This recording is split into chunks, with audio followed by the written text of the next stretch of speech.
Just put it on It works in 6 regular different camera. ways It's to a box restore that you're enamel, showing. strengthen teeth, freshen breath, help prevent cavities, and kill bad breath germs for a whole mouth. It's pretty cool though. That's really cool. Beyond the brush with Listerine Total Care, the most complete mouthwash. And for visibly whiter teeth, try Listerine Total Care plus whitening. I'm just a piece of dust living at the corner of J&K, spending too many nights alone at the space bar. Will love ever find me? Oh, yes! Swiffer attracts dust. Swiffer 360 Dusters gets in hard-to-reach places. It picks up 2 times more dust than a feather duster, using thousands of fluffy fibers to lock dust away. You're just my type! Swiffer gives cleaning a whole new meaning. Are you investigating these murders or not? Demand more. Do you understand your rights? Much more. Get more of your favorite shows. I have a report. This is my weeknights. Criminal Minds on Ion Television. I take yours. Positively entertaining.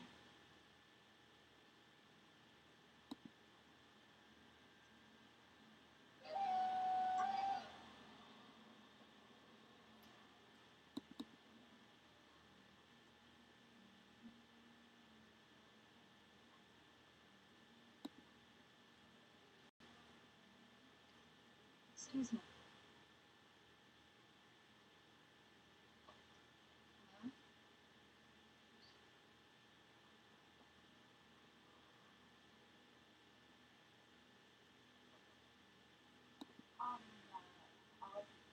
I'll have to do something. I'm not busy.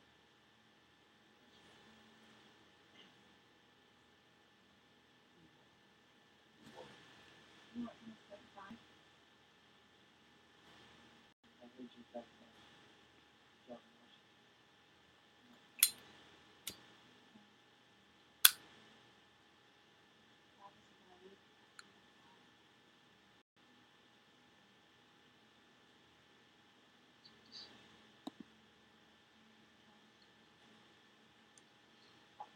Are you done?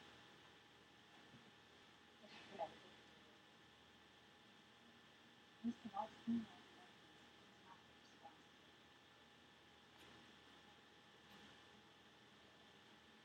You're one of the best pilots in the Navy. What you do up there, it's dangerous. But you've got to go on. If I understand, you were larger than life.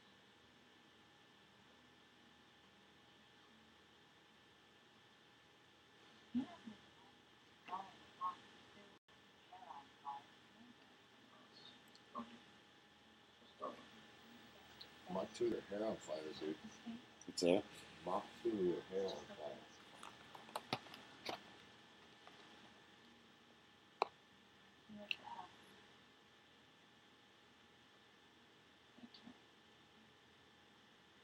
I'm running out of food. I would have asked for it.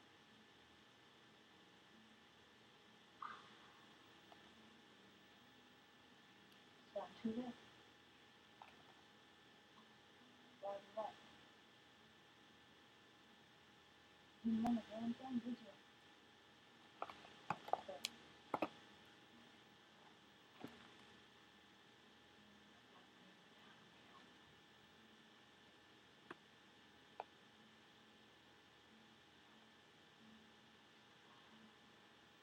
So long, Pikachu.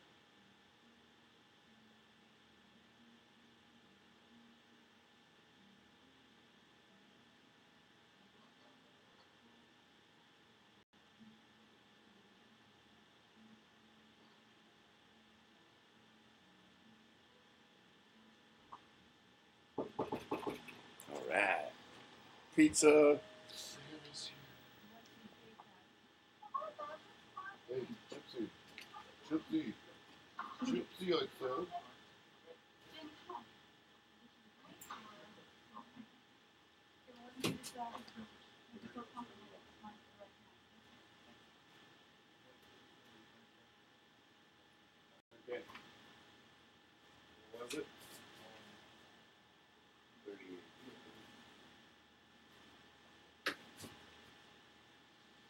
that the carrier?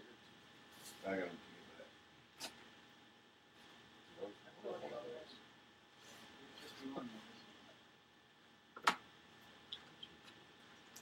You know, not like better. Awesome. Yeah, have a good day. Yeah, Yeah. yeah, Yeah. he did it right.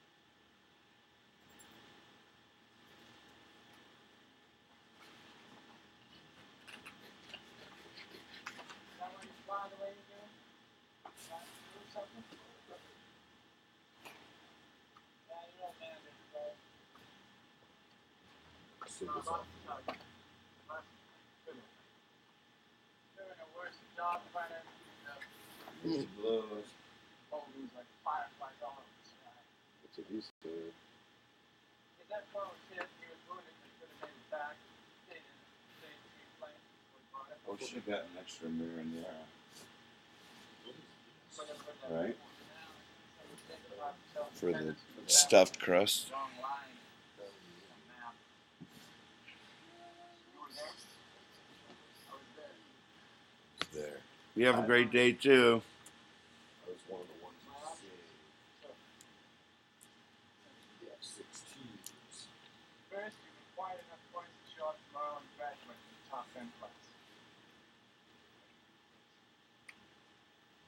Wussy. No disgrace. It's been with hell. It would have shook me up. So you think I should quit? I didn't say that. The simple fact is we feel responsible for Goose and the company.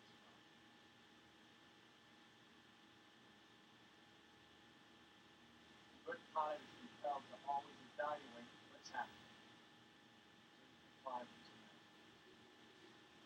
Up there, we gotta push it. That's our job. It's your option. All you know.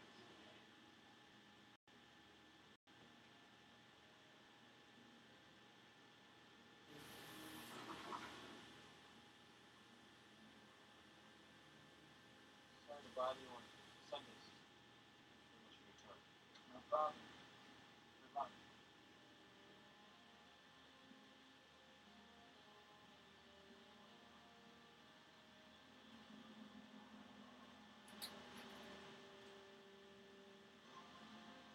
We don't want anybody to get in here and get pizza now.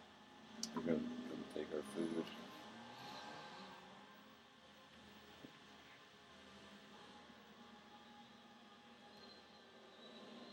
That's so good. This is very It is, sir. I kind of felt, boy, I'd love to be a Yankee. And a Yankee scout decided to sign me. So I was in hog heaven at that point. I signed with the Orioles because Paul Richards said, look, you know, we lost 100 games in 54. We're going to lose 155. And if you have any ability, you'll get a chance to play in the major leagues right away. Consequently, they offered me $4,000, which was my salary for the first year. I wanted to sign with the Cleveland Indians, but they offered me $2,500 when I graduated as a bonus, and I had to wait till the following spring to start. The Pirates offered me $4,000, and I could start right away. I said, well, give me the money. The money wasn't good. My father got $1,500 and a couple of cigars, but I was on my way. That is On the Way to the Minors, baseball purgatory, where countless big league dreams were lost, especially during the golden age with only 16 major league teams. But for a chosen few, the call eventually came. Welcome to the big leagues. I was a rookie right out of Double-A in Fort Worth, Texas. And when I got to the ballpark, Brooklyn fans who were lined up for tickets, I heard for the first time in my life, true Brooklynese. Hey, it's Carl Oyston from Fort Worth. I joined the Cardinals in Brooklyn in 1950. When I went up to the gate, the gatekeeper wouldn't let me in. So I had to ask him 2 or 3 times to go in the clubhouse. And when I went in the clubhouse, I saw these heroes of mine, Slaughter, Musial, and Marty Marion. Got in the dugout and looked around. I saw Brooklyn taking infield with Roy Campanella catching. Bill Hodges first base, Jackie Robinson second base. So I thought, well, Pete Deacon was probably right. I probably don't belong here. At the end of 48, they brought me up to the Yankees. They didn't play any games, just sat in the bench and shook. I was afraid they were going to get me in the game. I was so damn nervous the first inning. I said, God, this is a dream that come true, you know, which try to keep yourself on the ground. Well, I don't know if it's an out-of-body experience. It was just something that, wow, you know, this is the greatest thing on earth, and I don't want to stop playing. When I joined the ball club in Detroit, when I was 18 out of high school, and I've always wanted to wear either a number 9 or a Right number there, 6 because of my two idols, Dan Musial, number 6, Williams, of course, number 9. Of course, I wore that the rest of my career. I could hardly wait for the game to start because I felt like someone may come and take the uniform before I could get out on the field. Whether a player's big league stay amounted to a cup of coffee or several bottles of champagne, the privilege was unique. It was a ticket to remain a kid, a fantasy that never ended. When I look back on it, it just was an absolute wonderful life playing Major League Baseball. I'll always be indebted to baseball for what it's done for me. Some of the modern players say, you're 73 years old, why are you still working? I love this game, and if I can give anything back to some young kid, then maybe help him get to the big leagues and make it, I think it's well worth it. There's just certain things in your life that you've grown up from 3.5 years old saying that's what I want to be, and then here you are doing such things. I'm suffering today from the 400,000 squats and foul tips. But was it worth it? You're talking to me, aren't you? When we return, we take a look at integration beyond Jackie Robinson. It was an historic time, but a slow, difficult process.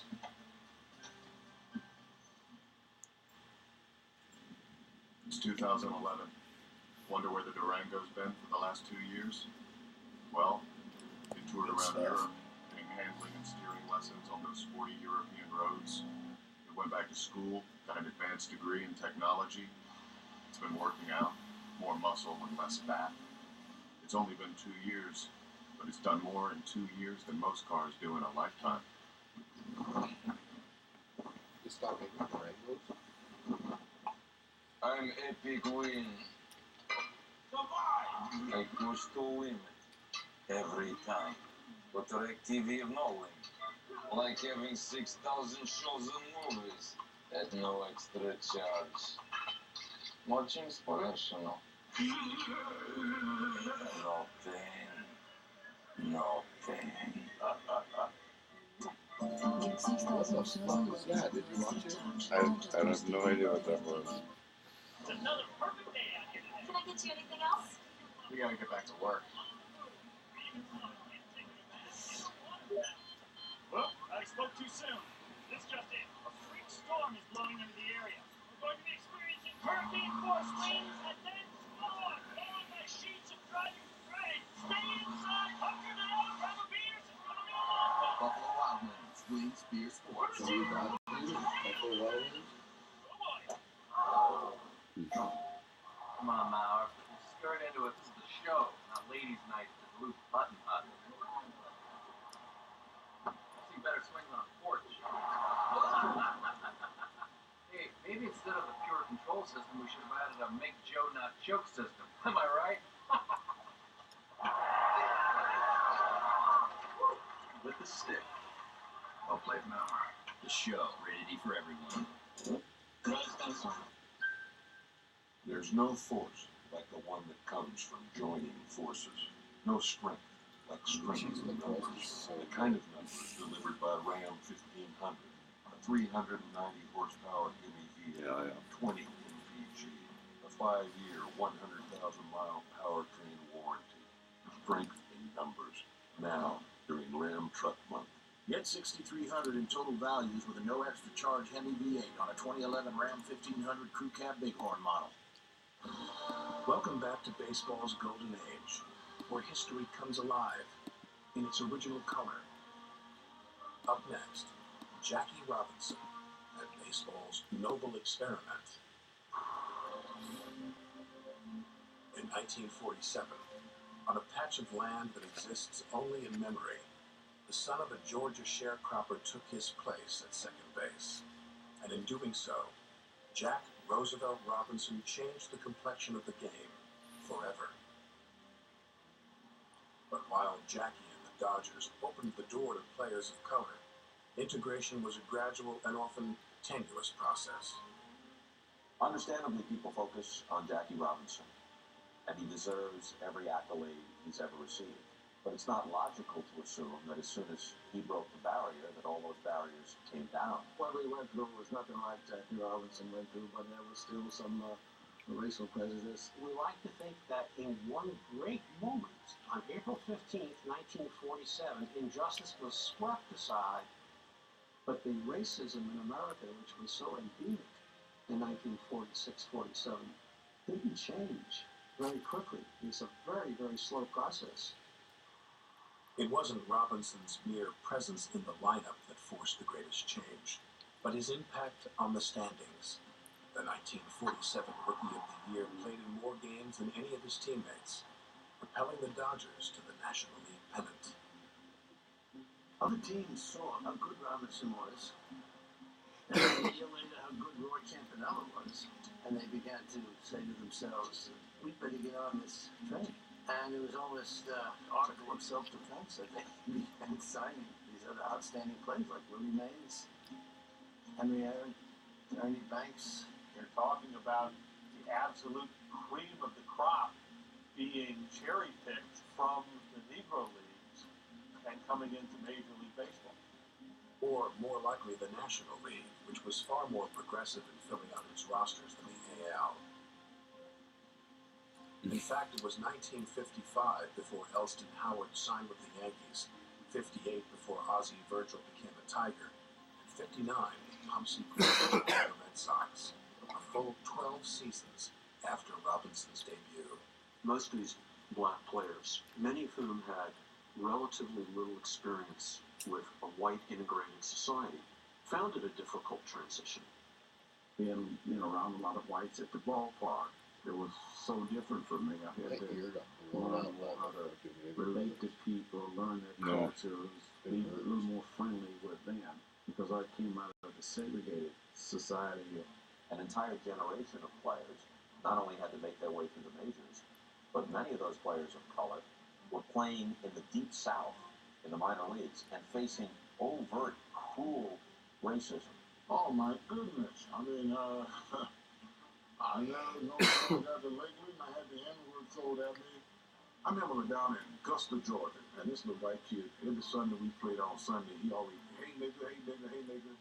A guy down the right field line was calling me everything. Got very personal. I had never been attacked like that before.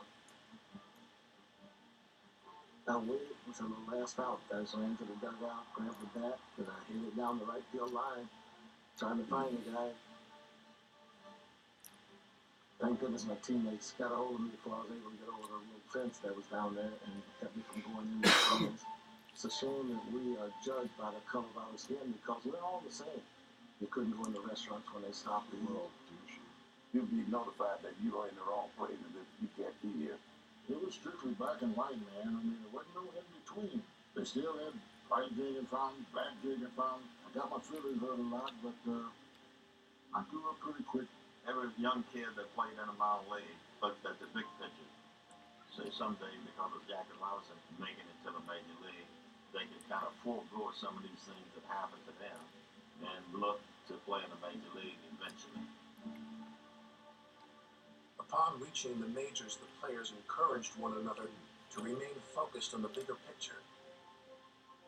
A lot of them actually players like, especially Ernie Banks, he always checked on me. I used to talk to him, send him telegrams, and call him on the phone twice a week. He's all right, big man. This and that. You got to fight that. You got to stand up. Don't let this stand in your way. Don't let this ruin your opportunity to play at the major league level. But ultimately, it was the example of Jackie Robinson that provided lasting inspiration for these noble pioneers. His courage made the once unimaginable a reality. I didn't think there would be any chance of a black kid to have them play in the major leagues. But he had the vision, and he felt that one day it would happen. 5 years later, I was in the major leagues, playing at Wrigley Field. I get Jackie Robinson. Jackie Robinson is a cultural figure who was one of the most important Americans of the 20th century. He represented everybody who believed in equality and fair play. Jackie Robinson not only changed baseball, but he transcended the game. He changed the way people thought about our country. Jackie, in his own way, was as important as Martin Luther King. Baseball was the national pastime, and he changed it forever. Up next. Breakers from. I need to eat something healthy like a salad or something. Dude, all these nuts are free, dude. Trust me, if we keep eating, we'll feel better in no time. Oh, if we eat more, we'll feel better? Dude, quit being a loser. Loser? I don't know that I want to listen to the guy who was wrong about the snack bar being cool. No, I think I'd rather listen to the guy who's right all the time. Me. Ah, sick! Yeah. Ah, I feel so much better. So do I. Yeah. Dude, I'm telling you, if you keep eating like that, your body's gonna quit on you. Stop talking! Whatever, I'm just trying to help. I sure can. Oh, why isn't more food working? Want more shit to it? Huh?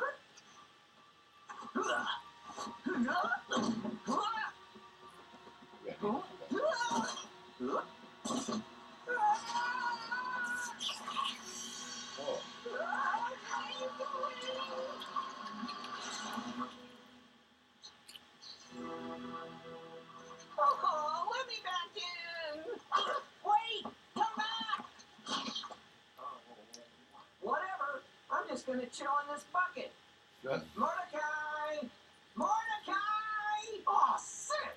What the heck is that? Haha! Who's the loser now, Mordecai? Wait, Rigby? Dude, in your face. I was right. My stomach doesn't even hurt anymore. That's because you don't even have a body anymore. Dude, this is bad. Yeah, bad like good. Now shovel some cheese curls into my trash hole. You better hope Skips knows how to do Cheese this. curls into my trash hole. What happened to his body? Dude, I don't know. They ditched him or something from eating too much junk food. Well, it looks like it's not that big of a deal. If he doesn't mind being a bodiless consciousness for the rest of his life. It's cool. I don't mind. What? No! Dude, quit being a loser. Since when does being right make you Skips, what do we have to do? I can't let him stay like this. That's a bit tougher. Once the body departs, you only have till sunset to get it back. Do you know where it is? Sunset. Then we have to find it. Let's go. We'll be back, Rigby. Just stay here. What? Where are you going? At least shovel some cheese curls into my trash hole. Guys? Guys? He likes the cheese curls, I think.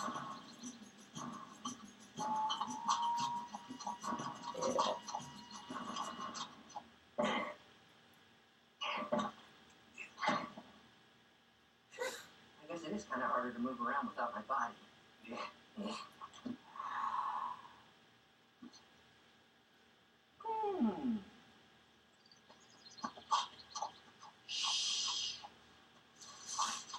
What's it doing? Eating a salad. Rush him on the count of 3. Okay. 1, Sasquatch. Hey guys, what's up? No! We told you to stay put. Rigby, you scared it away. Oh, don't worry about that. Remember how I said I don't need it? Well, I was right again. Dude, check it. It's a trash can and a rollerblade. I can't believe you. Please, just stay put. All this being right is making me hungry. This sucks. Wait, what is that? Give me some snacks! Looks like a bucket of diarrhea. It's me, Rigby! Oh man, that boot with wheels stole Rigby's voice. No, I didn't steal anything. You're not stealing these voices. Come on, Files, let's bail. If y'all fall asleep, what time you gotta get up to go over there? What time? Mm-hmm. How long? Aw, What time is man. it? 10 to 5. He's close. I'll take care of the body. You go find Should we just go Rigby. do it? We don't have much time. Was he sleeping? Rigby! Rigby! Where is he? Have you guys seen Rigby? No. Be done. Have you seen a magic garbage can? We need to beat the living. Magic garbage can? That was Rigby! Which way did he go? Rigby! No. I never would.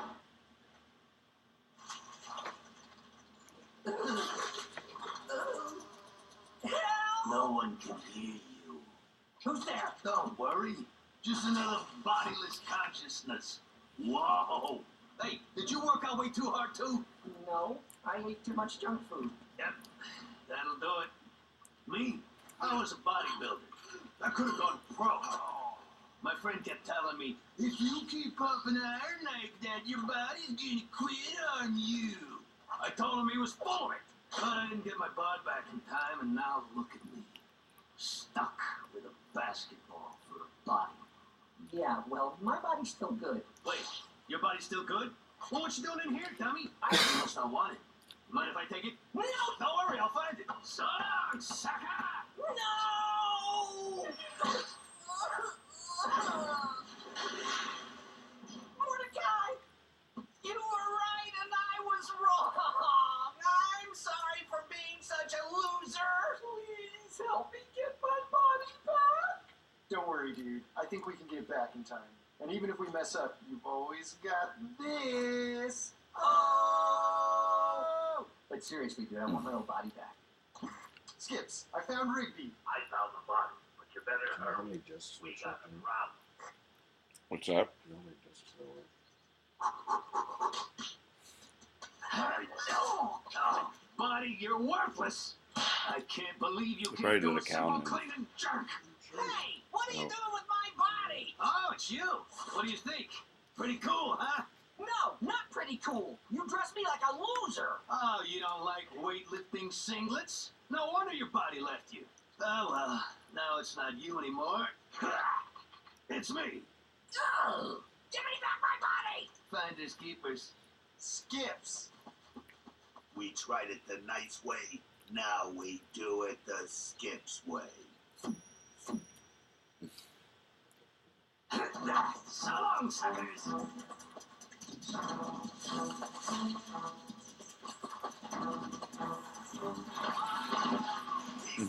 Are you having a game of tag, turd?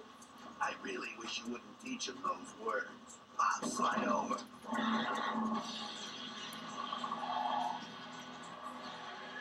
I'll take it from here.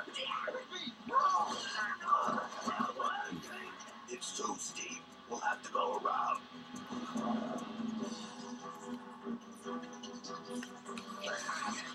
Give me my body back! No, get off me. Get out of my body! No, you get out of the body, you perv.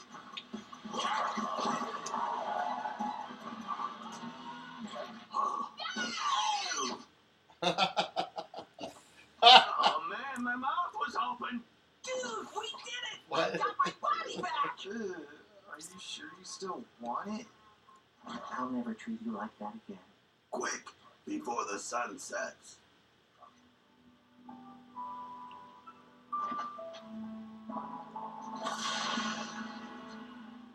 Glorious.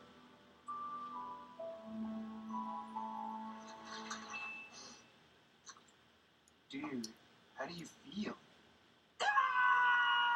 Well, Mordecai, I guess you were right about the snack bar being lame. Especially now that we're not into eating all the free snacks. Oh, about that. Those snacks weren't free. What? Turns out only Pops get snacks for free. Pops? Yeah, and I guess we're supposed to work here for the next 6 months just to pay for it all. Oh, turds. I burned my chest, boss. That's me. My name's Alfred. Alfred! There I am again, running, screaming my own name. I have a TV show on Cartoon Network with Rover. Oh, hi. And Horace. No, I'm Horace. Yeah, he's Horace. Whatever. We're the problem solvers, and we're really awesome at it. That's an operator, because these problems are not at all hard to solve. The Problem Solvers. New series premiere Monday, April 4th at That 8:40. was terrible.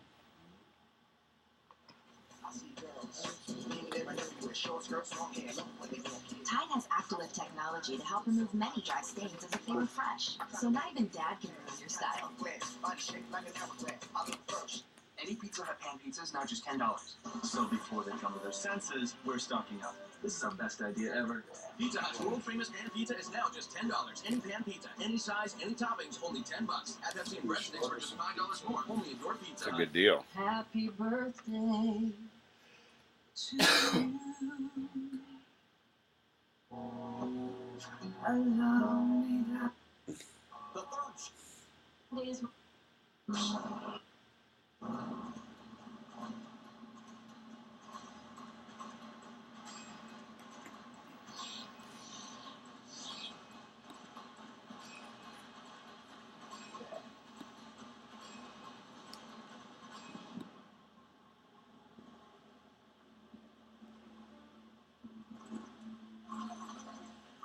Ruff. Yep. Charge the battery tonight. Unlike T-Mike, Mike is fully prepared for emergencies. Try that. See that 3/8 fit. You got alligator line? In true Cajun fashion, Mike improvises a new pull cord using an alligator line.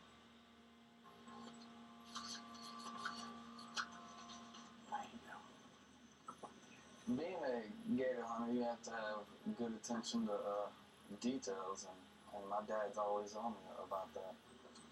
I learned something new today, Dad. I wouldn't have thought about using a gator line to fix it. Ain't my first rodeo, baby. Got a nice one, though, huh?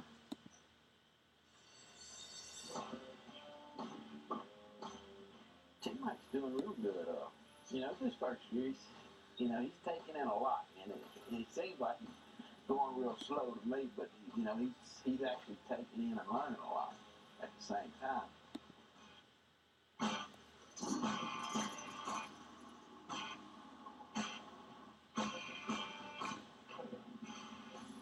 He wants me to be a man. He wants me to be like him. And it's not a bad thing.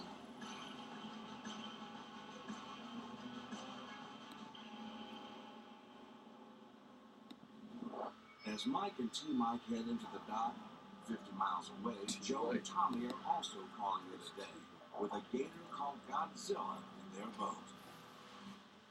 Godzilla's an alligator who was having a problem with year after year, and we just nicknamed him Godzilla, but we finally caught up with him this season. Joe and Tommy are finally cashing in on the cannibal gator that's been plaguing them for years, and they have a story to tell their buyer. Come back, Godzilla. That's the one that was eating all those alligators 4 years in a row. Look at him. How big? Oh, it might be right 10 foot about him. Now look how he digs his back. Look at the string was burning him. He was tying all the way right there. The way we caught Godzilla today, that was amazing. I never seen a gator caught like that before, Never. Get choked up. That was cool. I mean, he was eating everything around. There you go, Godzilla. Last time we got to deal with you. There you go. I said she's 10, 8. Yo, what you said? Yeah, 10 foot. 10 foot. Ready? Yeah. 10-6. 10 foot 6. You ready? Ugh. Let's rock and roll. So, Love it. that's right. What do they do with them? What it's all about. I don't know, make shoes and belts and sell it to Aborigines. I don't know. Wow.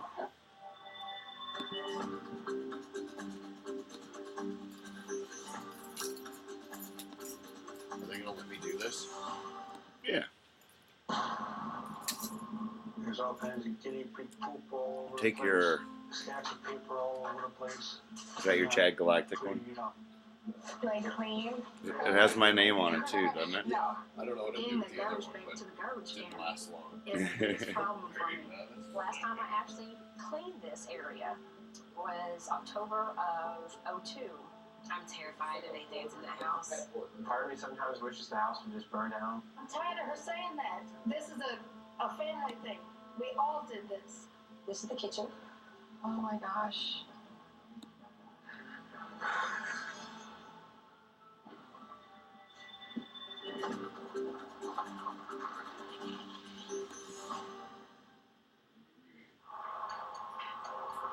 Just outside of Dallas, Texas, Susan, a divorced mother of two, is doing all she can to stay afloat. The way I'm living right now, it has an impact on pretty much everything. My house is just, it's a disaster. It's just, it's filthy. It's full of junk. It's unsanitary. Susie is a saleswoman at a high-end furniture store and has lived in this 3-bedroom home for nearly 30 years. Well, this is my messy kitchen. Which person are buying your shit And I've got pecane and Coke caps for some reason. They're supposed to save them for something, and I don't even remember what they're for now. And then I've got junk down here on the floor, and a cutting board, and bug spray, and a variety of things, dog hair everywhere. I've never stand to go into people's houses that smell like animals. And then lo and behold, I have dog hair all over my floor. He sheds, and because I don't clean regularly, it just builds up. And it's just not good. Here's a jar that had liquid soap in it, and I'm not sure why I kept it. I just never threw it away because I hated that I broke it. So I just, instead of picking up the glass, I just put that there, so. But Susie's hoarding is only part of the problem. She also suffers from obsessive-compulsive disorder. I feel like I have to do things in a certain order, which unfortunately has gotten me nowhere. And as my house mushroomed, actually being able to keep up that way of thinking has just not worked. So I just basically end up doing nothing. I've just got all kinds of stuff here. I've got every color of lighter in the world. And partly I'm afraid to throw them away because I don't know I don't want to have an explosion or something. Yes, keep by your, but I keep by your like bed. the colors. It's just absolutely insane, I know. OCD and hoarding are kind of like addictions. When you're up, Well, and some normally happen.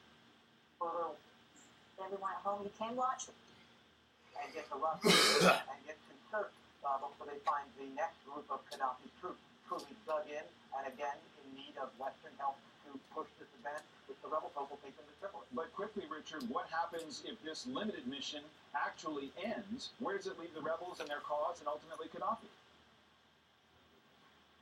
It is Go get him, Tiger. Where the airstrikes are no longer just about defending the people of Benghazi. We're considerably far away from Benghazi. The airstrikes have destroyed all the forces that were threatening the city. Now the airstrikes are really helping an advance by the rebels. And if the airstrikes stop, then the rebels will no longer be able to advance, and this could become a long, drawn-out stalemate. In Ajdabia in Libya, Richard Engel for us with the very latest. Richard, thank you as always.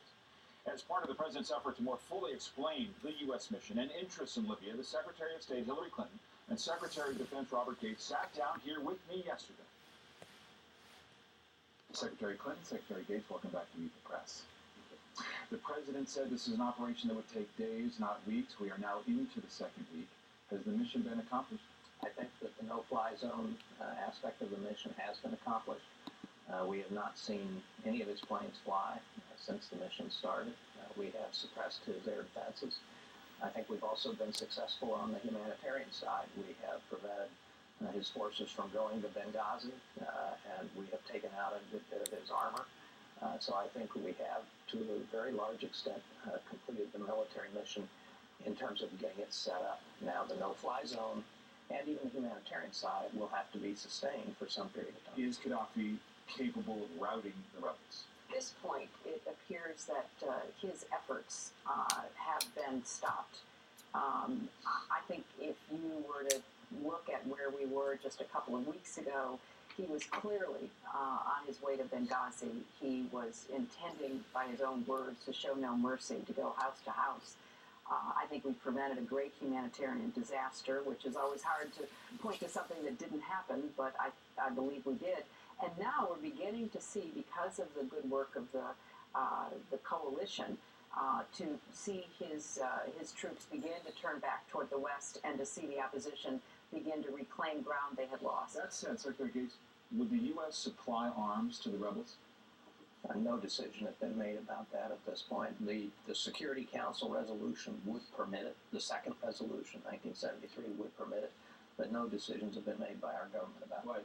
Does this administration want to see the rebels prevail and overtake Gaddafi? I think the president's policy is that it's time for Gaddafi to go.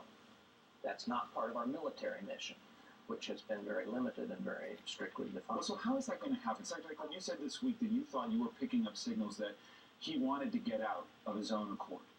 Well, David, there are many different aspects to the strategy that the international community is pursuing. As Bob has said, the military mission has gone very well. It only started, just like 8 days ago, so it has been remarkably well coordinated and focused, and now NATO will take command and control over it. At the same time, we are pursuing really strict economic sanctions on him and people close to him.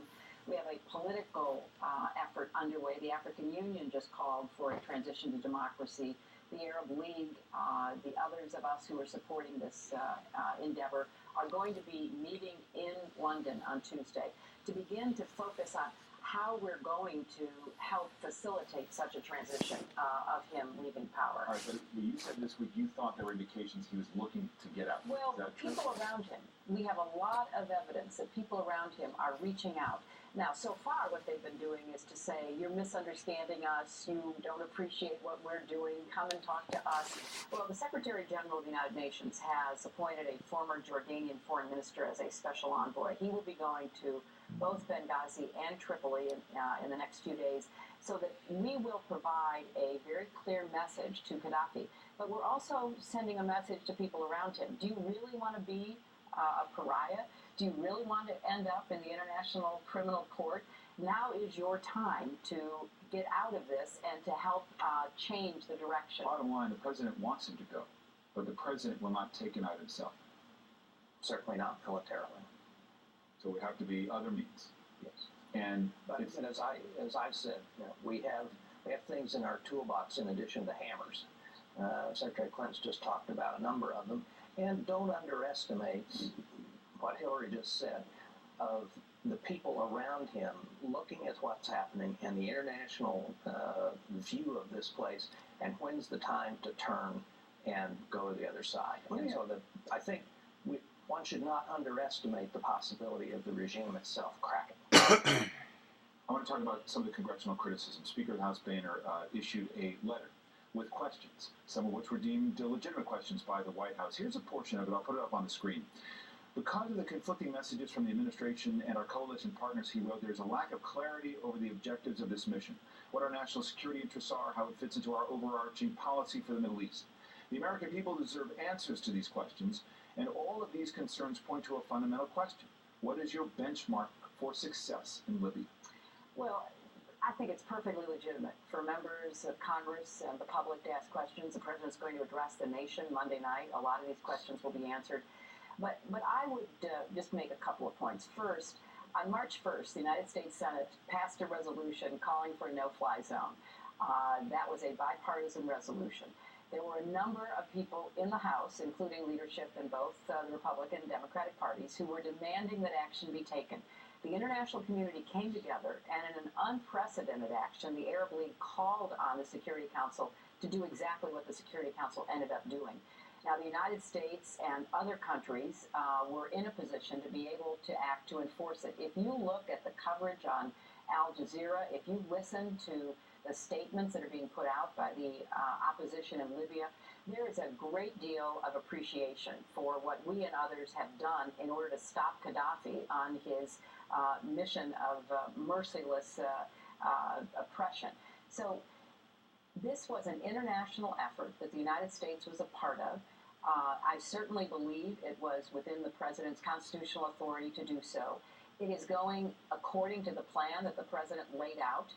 The United States will be transitioning to a NATO command and control, and then we will be joining with the rest of the international community. And if you look at the region, can you imagine, David, if we were sitting here and Gaddafi had gotten to Benghazi, and in a city of 700,000 people had massacred tens of thousands, hundreds of thousands had fled over the border, destabilizing Egypt. Everybody would be saying, why didn't the president do something? Can I ask you These about are Boehner himself? difficult choices. Did Speaker Boehner raise any objections when he was briefed prior to the mission? Well, I know that there was a constant flow of information, both to members and staff. And of course, the president had a conference with some members in person, others, many others, including the speaker, on the phone. But we have no objection to anybody asking questions, but I think it's important to look at the context in which this is occurring.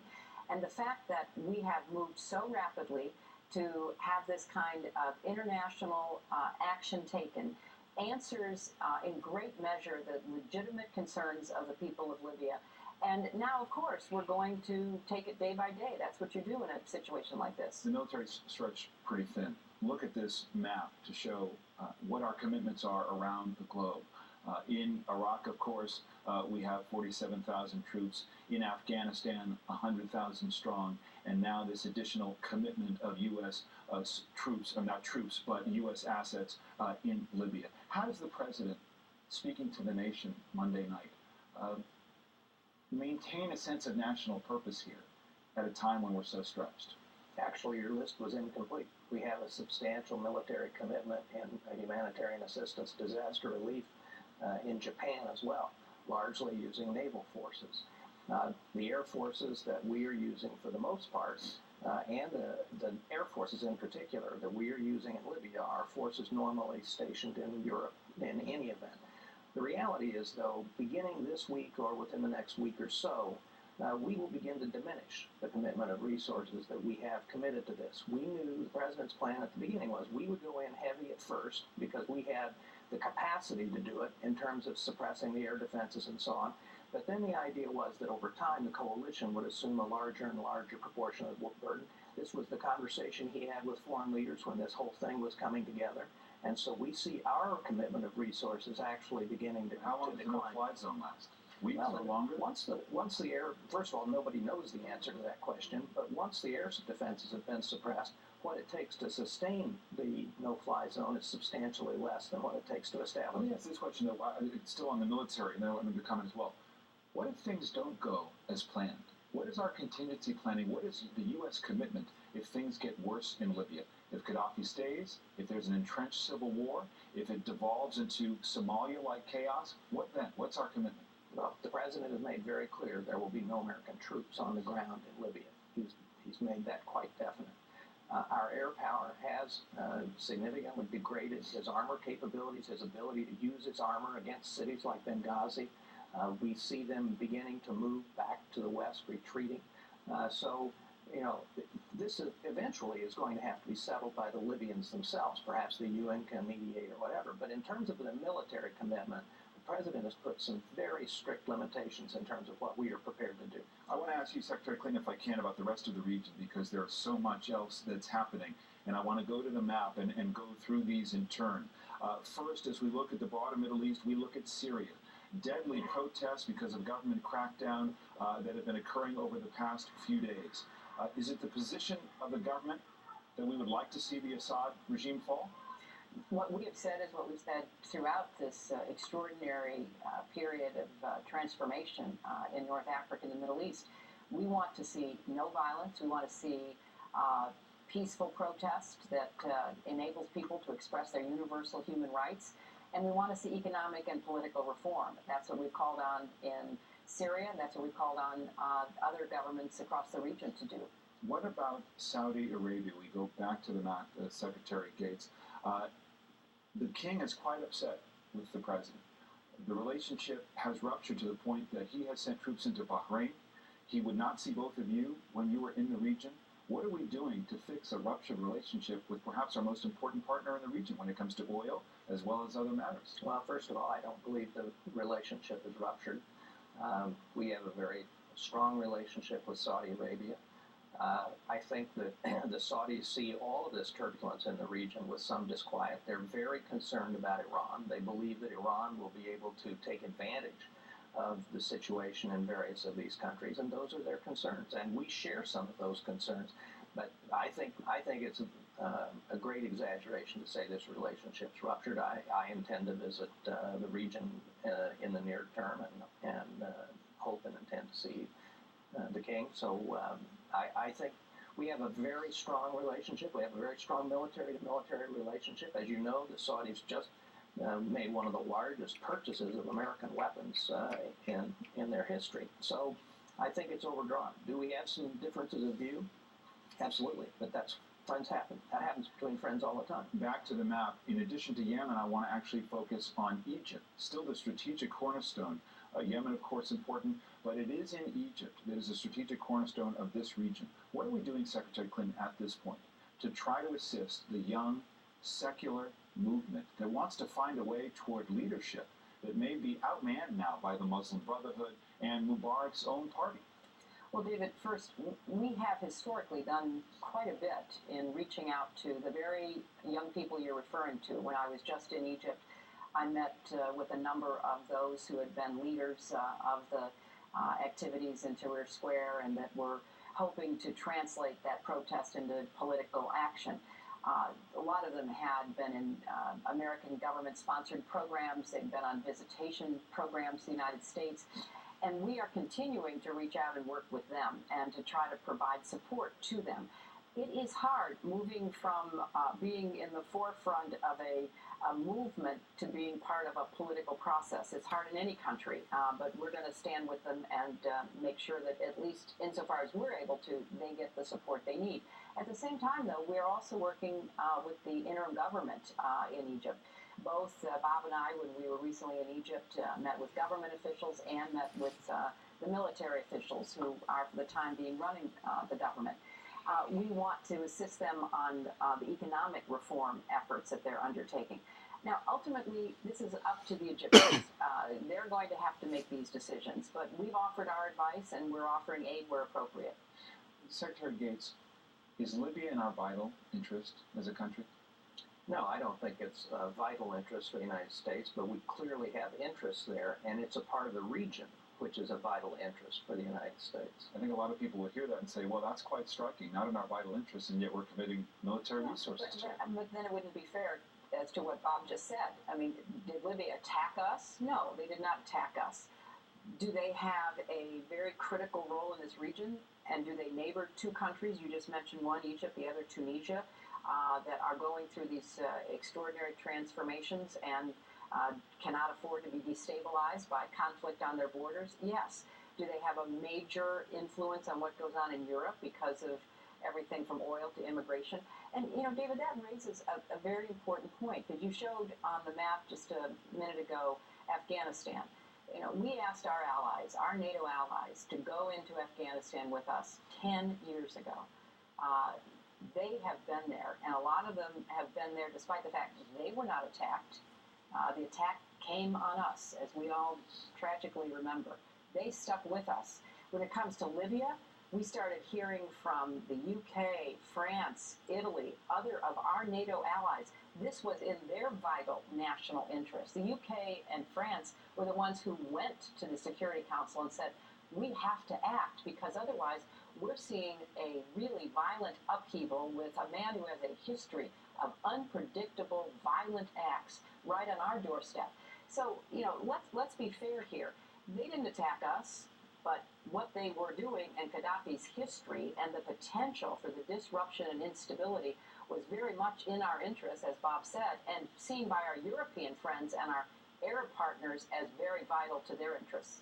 Before you go, Secretary Clinton, I want to change the topic. A dear friend and supporter of yours, Geraldine Ferraro, has passed away, unfortunately. And she was on this program back in 1984 when she was named onto the ticket to the presidency with Walter Mondale, and the first woman, of course. And she was asked a question by Marvin Calv at the time, and I want to show you that exchange and get you to react to it. Ms. Ferraro, could you push the nuclear button? I can do whatever is necessary in order to protect the security of this country. Including that. Yeah. And if you Even if weren't it a was woman, do you impossible. think it would have been selected? That's a double-edged sword. So that I don't know. I don't know if I were not a woman, if I would be judged in the same way on my candidacy, whether or not I'd be asked questions like, are you strong enough to push the button, or that type. How times have changed. She changed them, and you, of course, changed them too for women in politics. What's your reaction to seeing that, and your reaction to her death? It just makes me smile because she was an extraordinary pioneer.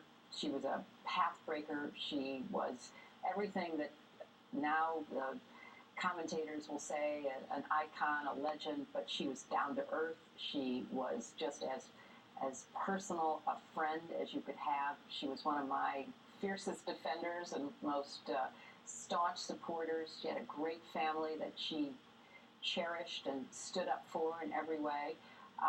And she went before many women to a political height that is very, very difficult still. And she navigated it with great grace and grit. And I think we owe her a lot. And I'll certainly think about her every day. And thanks for asking me to reflect on it briefly, because she was a wonderful person. Thank you both very much. Thank you. We are joined now by the ranking member of the Senate Foreign Relations Committee, Republican Senator Richard Lugar of Indiana. Welcome to Meet the Press, Senator. Thank you very much. You've heard from Secretary Gates and Clinton. I wonder, are you satisfied with the progress in Libya and with their explanation of our mission?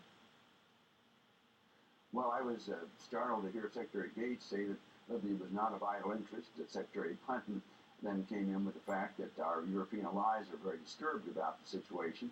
And of course, we have justified military action as a humanitarian action to stop the shooting of civilians.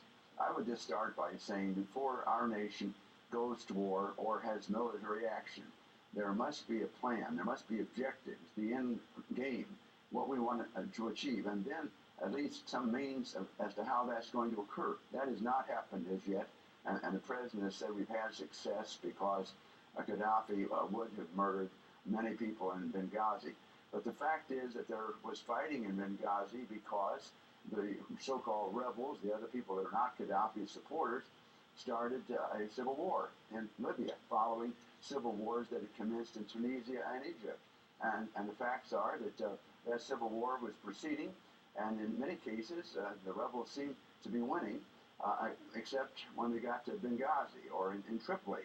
So at this point, we then adopt a no-fly zone with the thought of knocking out Gaddafi's aircraft, and then the ground zone situation in which we knock out the tanks and trucks and the other situation. Now, having done all of that, the fact is now that the rebels, as you pointed out, now Jabalia and Raqqa have come back, so that on the eastern side of Libya, the cities all seem to be lined up with the rebels. On the western side, in Misrata, the Gaddafi people are trying to take that, so they at least have all of that side of the country.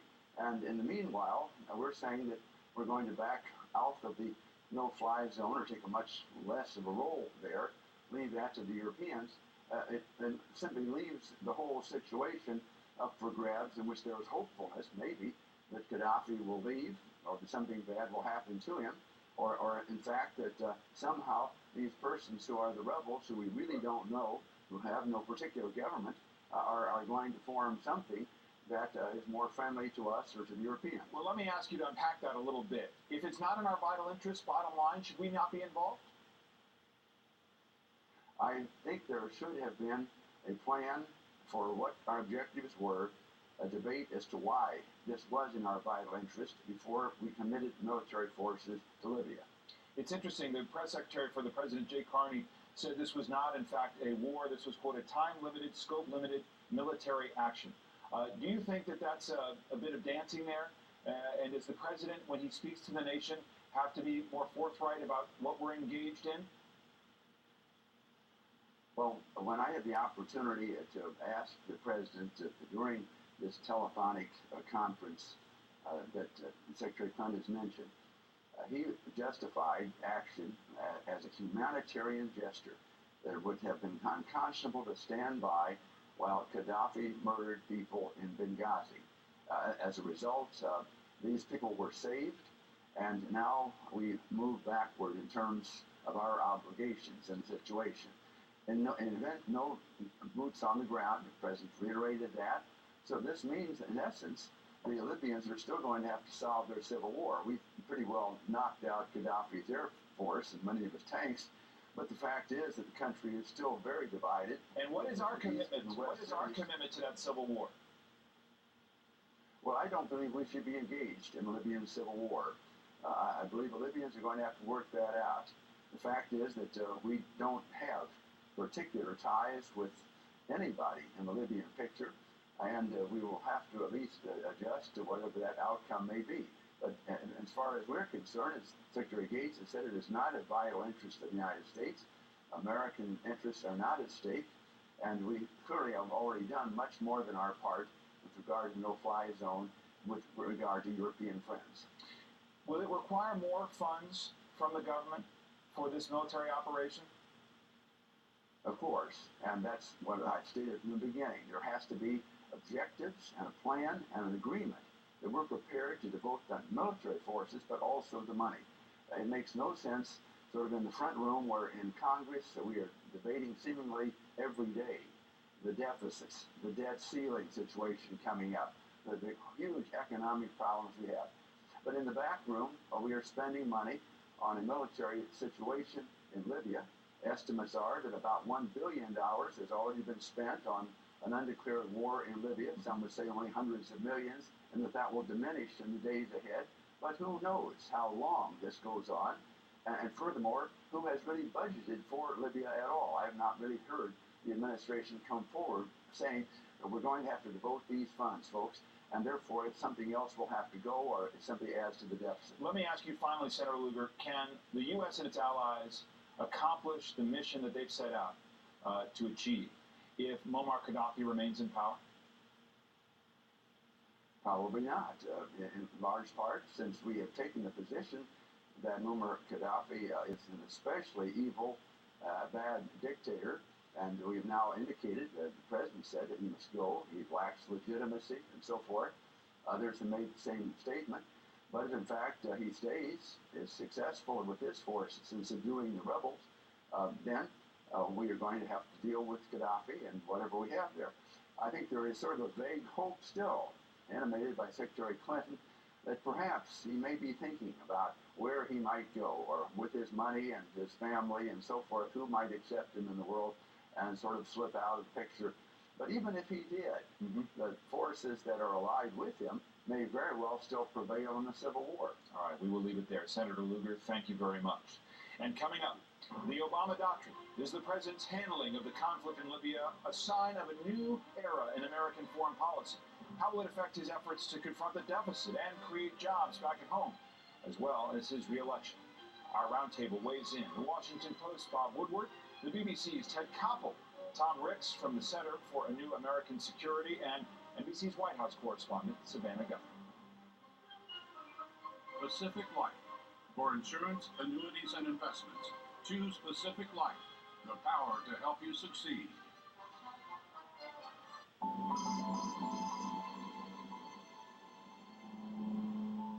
The scale for the world's most important projects. The risk engineering solutions for technically complex projects. The efficient claim services to help even the most specialized companies. Providing insurance solutions businesses need. Zurich HelpPoint. Help when it matters most. Castrol Syntec has been reformulated for better performance under the hood. So we gave it a new name, Castrol Edge with Syntec Power Technology. New name, better formula. It's more than just oil, it's liquid engineering. There's a world of investment opportunities out there, but spotting them takes perspective. It takes insight from experts on the ground, assessing potential and risk firsthand. Staying close to distant opportunities has made Templeton Funds a leader in global investing for over 50 years. Franklin Templeton Investments. Gain from our perspective. Ask your advisor for a full or summary prospectus with investment goals, risks, fees, expenses, and other information to read and consider carefully before investing. Check it out. Mr. Clean Magic Eraser with the grease-fighting power of Dawn. He helps remove 3 times more greasy kitchen mess per swipe. If I had hands, I'd throw in the towel. Yeah, things aren't what they used to be. Mr. Clean Magic Eraser Kitchen Scrubber with the grease-fighting power of Dawn. One site has the best deal on the flight you were looking for. And there it goes. Bye! The site with the cheapest seat to the right place on the right date at the right time. That was the one site. The one you want. Now all you have to do is find it. So go to kayak.com. Kayak lets you compare hundreds of travel sites at once and find the best deal faster. Go to kayak.com and save in your next flight. Kayak. Search one and done. Are IRS penalties and interest compounding daily? Is the IRS ruining your life? Stop the cycle now. Hello, I'm John Harris, president of J.K. Harris & Company. Over the past decade, our ex-IRS agents and tax professionals have successfully negotiated settlements for our clients, saving them millions of dollars. Call now for a free face-to-face local appointment and J.K. Harris's free IRS tax secrets. Call 800-374-8056. 800-374-8056. I am a Bayer Pharmacy customer. For Bayer Pharmacy, James Montgomery. I have a history of liking low prices. Mr. Mark, tell us about Bayer's prescription price promise. Bayer Pharmacy will save you money on your total prescription bill. Just see your Bayer pharmacist. I like low prices. It's Bayer's promise. There's history of making. What was that about low prices? I like low prices. Coming up, analysis from our roundtable on the president's leadership on Libya. What will he say to the American people, and what is his broader vision for the Middle East? It's coming up next, right after this brief commercial break. Introducing Honey Bunches of Oats with Raisin Medley. There's nothing like it. The only cereal with 1, 2, 3 kinds of raisins. And crunchy multi-grain flakes. You gotta try new Honey Bunches of Oats Raisin Medley. 14 clubs. That's what they tell us a legal golf bag can hold. And while that leaves a little room for balls and tees, it doesn't leave room for much else. There's no room left for deadlines or conference calls. Not a single pocket to hold the stress of the day, or the to-do list of tomorrow. Only 14 clubs. Pick out the right one and drive it right down the middle. Up to Michigan. Your trip begins at michigan.org. I'm Robert Shapiro. Over 1 million people have discovered how easy it is to use LegalZoom for important legal documents. And LegalZoom will help you incorporate your business. File a patent. Make a will and more. You can complete our online questions in minutes. Then we'll prepare your legal documents and deliver them directly to you. So start your business. Protect your family. Launch your dreams. At LegalZoom.com, we put the law on your side. Hey Troy, you think this head and shoulders will really work for me? Yeah man, it's formulated to give you thicker looking hair 1 week. Check it out. Full of molecules, dude. Head and Shoulders Hair and Growth Shampoo contains to give you thicker looking hair in 1 week. It took 5 years to work with the courage, a year to find the space, and a lifetime collecting family recipes. It takes time to start a small business, but only 60 days to transform it with email marketing from Constant Contact. Sign up with Constant Contact and get 60 days of free email marketing to increase sales, attract customers, and build the business you've always wanted. Constant Contact. Start your 60-day free trial today. The Premier Rewards Gold Card from American Express is designed to be brilliant. It's the only charge card to earn triple points on airfare, double points on gas and groceries, a single point on everything else. Points you can use for over 1 million rewards, including travel on any airline, anytime. The annual fee for the first year is on us, and you can earn 10,000 bonus points with your first purchase. Start earning brilliantly. Call 1-800-AXP-GOLD or visit axpgold.com to apply. Don't miss the fun. S&S Food Stores is proud to support the Sewanee Music Jam, April 27th through the 30th, featuring Kelly Pickler, Luke Bryan, Ronnie Dunn, and more. S&S Foods has the lowest price for Sewanee River Jam tickets, just $65 for a single-day pass or $110 for the whole weekend. And S&S Food Stores would like to thank our Music Jam sponsors. Look for great deals on these products at your local S&S Food Stores now through April. When I first went to mine, I felt claustrophobic.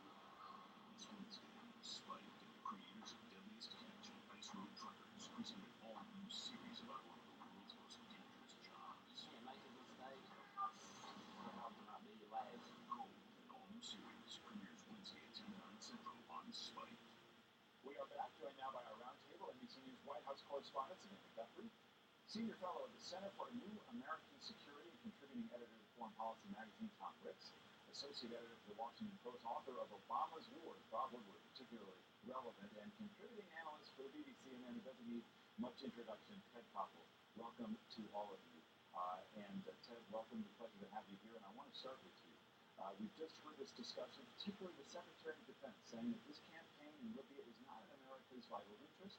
Questions laid out by Senator Lugar and criticism, pretty high stakes for the president who's about to address the nation. Yes, and I don't think he's going to be able to answer this simple question. You asked the right question in talking about the national interest. The question hasn't yet been answered as to why it is that Libya, of all countries in that region, has won the humanitarian defense sweepstakes of 2011. We have seen many countries, both in that region and throughout the world, where civilian loss and civilian suffering has been much, much greater. Congo for the past 12 years, we've lost about 5 million people. Sudan, 2 to 3 million people. Never any talk of military intervention. Take a look at what's going on in the Ivory Coast today. Secretary Clinton is talking about the number of refugees that might have come out of the Gaddafi attack on Benghazi.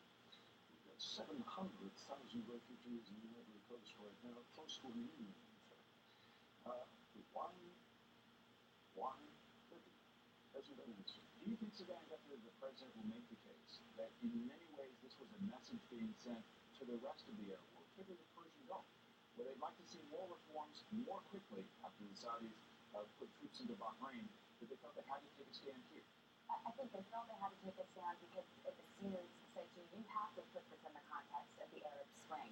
When you look at Libya, you have to be looking at what happens to what's going on with its neighbors. In fact, this week in South America, I asked the president point blank, what is the national security interest of the U.S. in Libya? And he cited Egypt, Tunisia, unrest in the region. So the president's going to have to put it in that context. What's so fascinating about his rhetoric, though, is while he's saying we need to do this, the U.S. will take this military action, you can see the subtext is clearly his own reluctance to do so. It's not the normal commander-in-chief fare. Our cause is just, our cause is righteous, we'll see it through to the end. Instead, you hear him saying, we'll be in and out.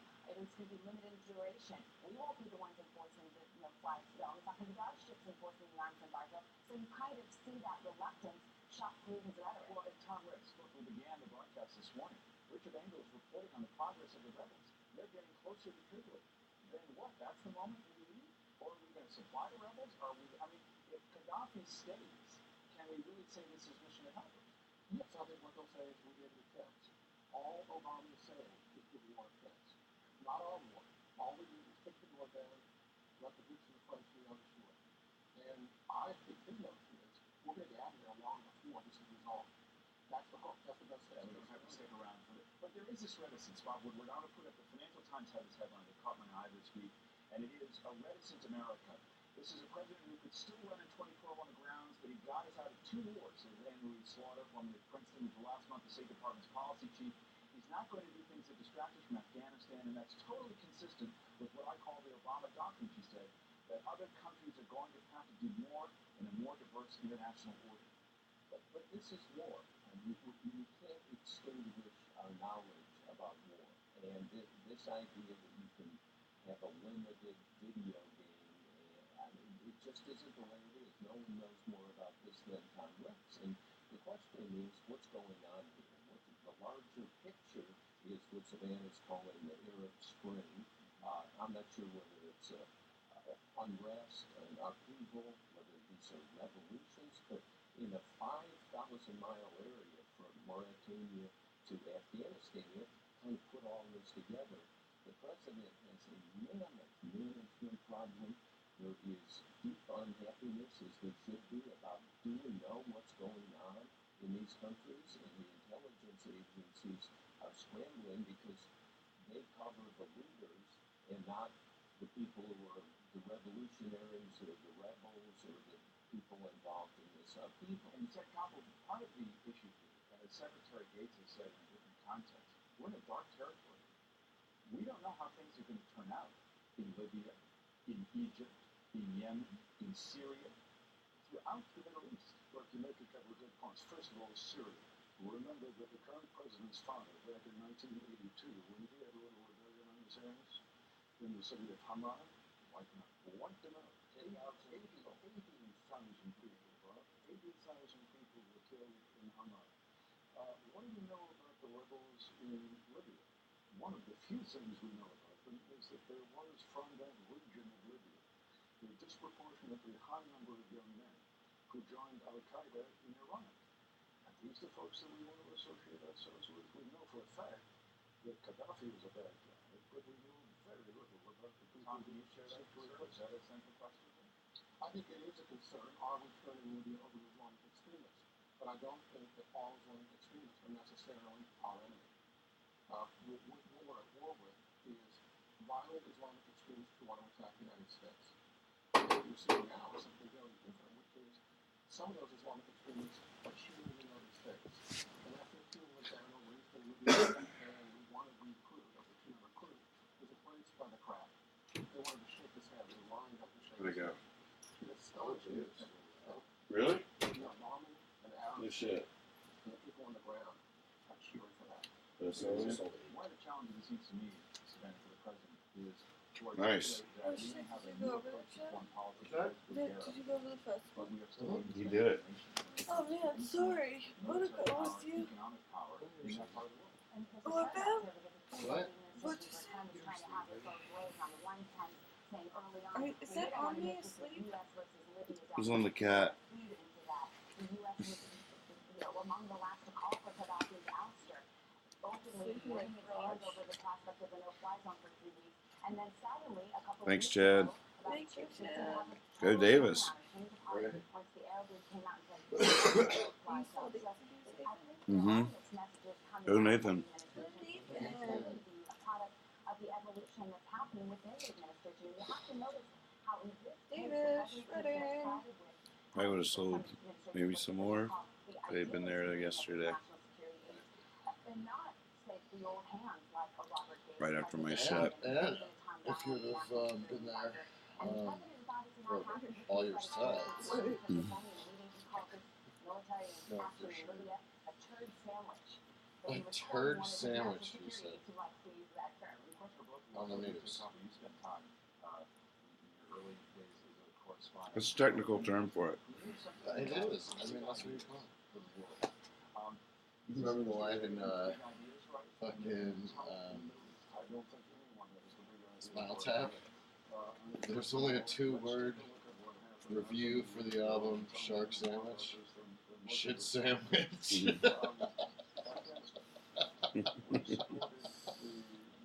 So good.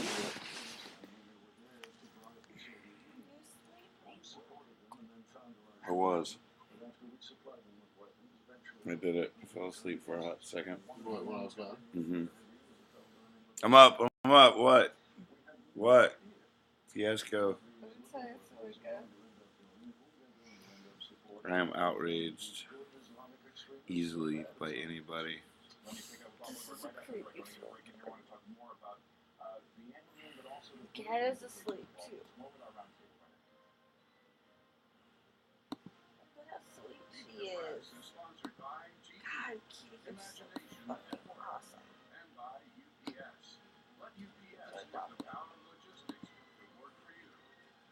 It's having weird dreams.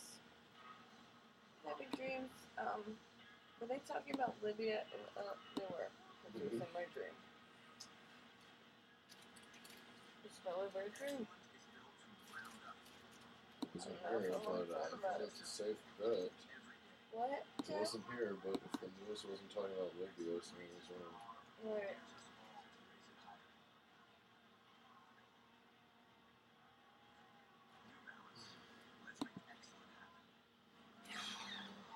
Cool, dude. It's like they don't have any cigarettes in this town.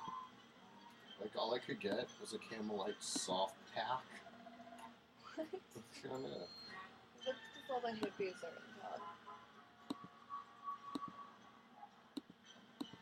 Cigarette fiasco.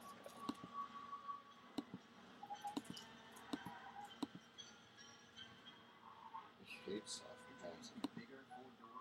Ooh. That's neat.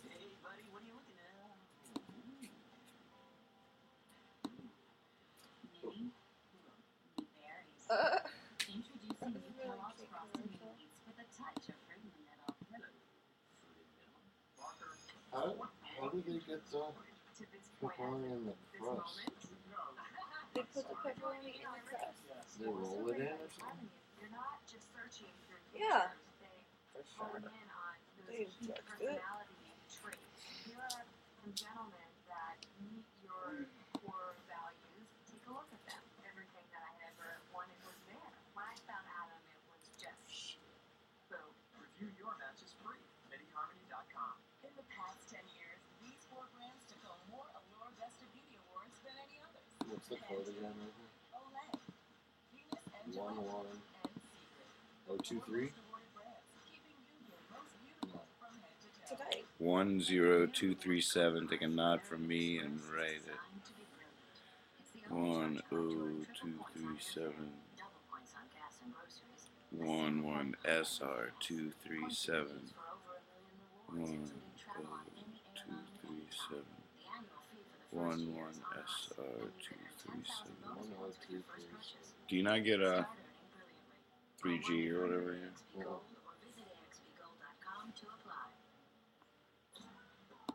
It's fun to watch your funny show with your It's fun to catch up on the twists they're talking about. It's fun to watch new movies right away. They're on demand, not on delay. They get through with satellite. Come on and shout. It's fun for you. did you see the Ryan Kerrigan poster? Yeah, it's cool.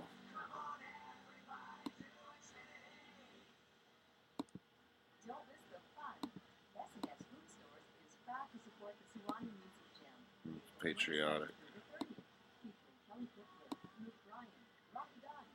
Hello, America. Has the lowest price for Suwannee River Jam tickets. Just $65 for a single-day pass or $110 for the whole weekend. And S&S Food Stores would like to thank our music jam sponsors. These products at your local S&S Food Stores now through April. We are back with our roundtable. Bob, what were the big ideas? Well, first of all, it's political survival for Obama. That's the big idea. Yes, that is the big idea. And Libya is a hard case. It's one of these 51-49 cases. So he's sitting here thinking, what do I have to worry about? And he's thinking about next year when he's running for re-election. He can't get that out of his mind, of course. And I don't think this is the reason he did it, but it's in his mind. And he needs to do two things to run against the Republican. He needs to make sure the country's safe. The sparkle one, I like that one. No more attacks. He needs to be tough. And so he has essentially adopted the tough line for the moment. But to use launder Savannah's term, this is not just a tea sandwich. This is there are sandwiches like this all over. Are they talking about pea sandwiches now?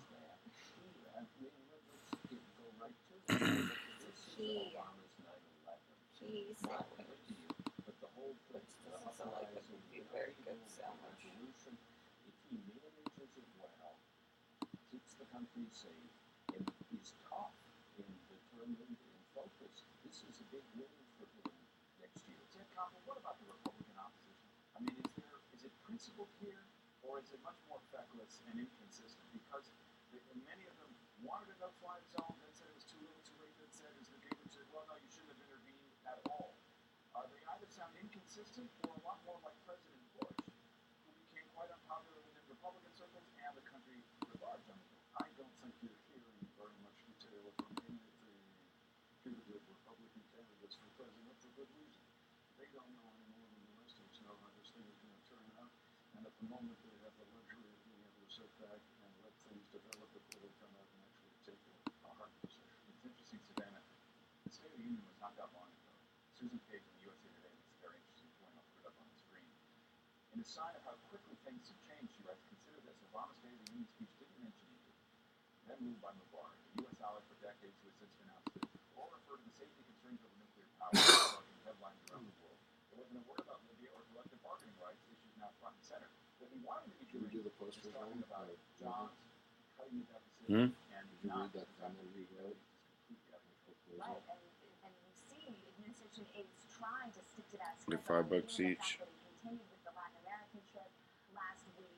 They're just defying world events to take them off their agenda they want to set. And they're still doing some He's making 100. education initiatives, economic initiatives, so they're trying to stick to it, but they can't. I like the idea of smaller world ones. events, and the fact of the matter is, the president is spending most of his time these days on these Right. I mean, like, so what? They run out, and then he does another one. Right. A different one, which is cooler anyway. Yeah. 100's a lot. Right. Yeah. Yeah. You know, and Yeah, because there's no contingency plan built in there too, in case we don't sell them. right, no. Dear No, God, there is. Oh, really? It says you only pay for the ones you sell. So then, forecast this out, you know. I'll speak for ALO. I mean, they're lugging around. God, I Right. love it. 5 kinds of 50 different posters Right. from 3 years ago. Kitty, Right. I need you to get off me. I want to get my food. God, it's such a hog. We have no doubt that they'll all sell. 50's not that many.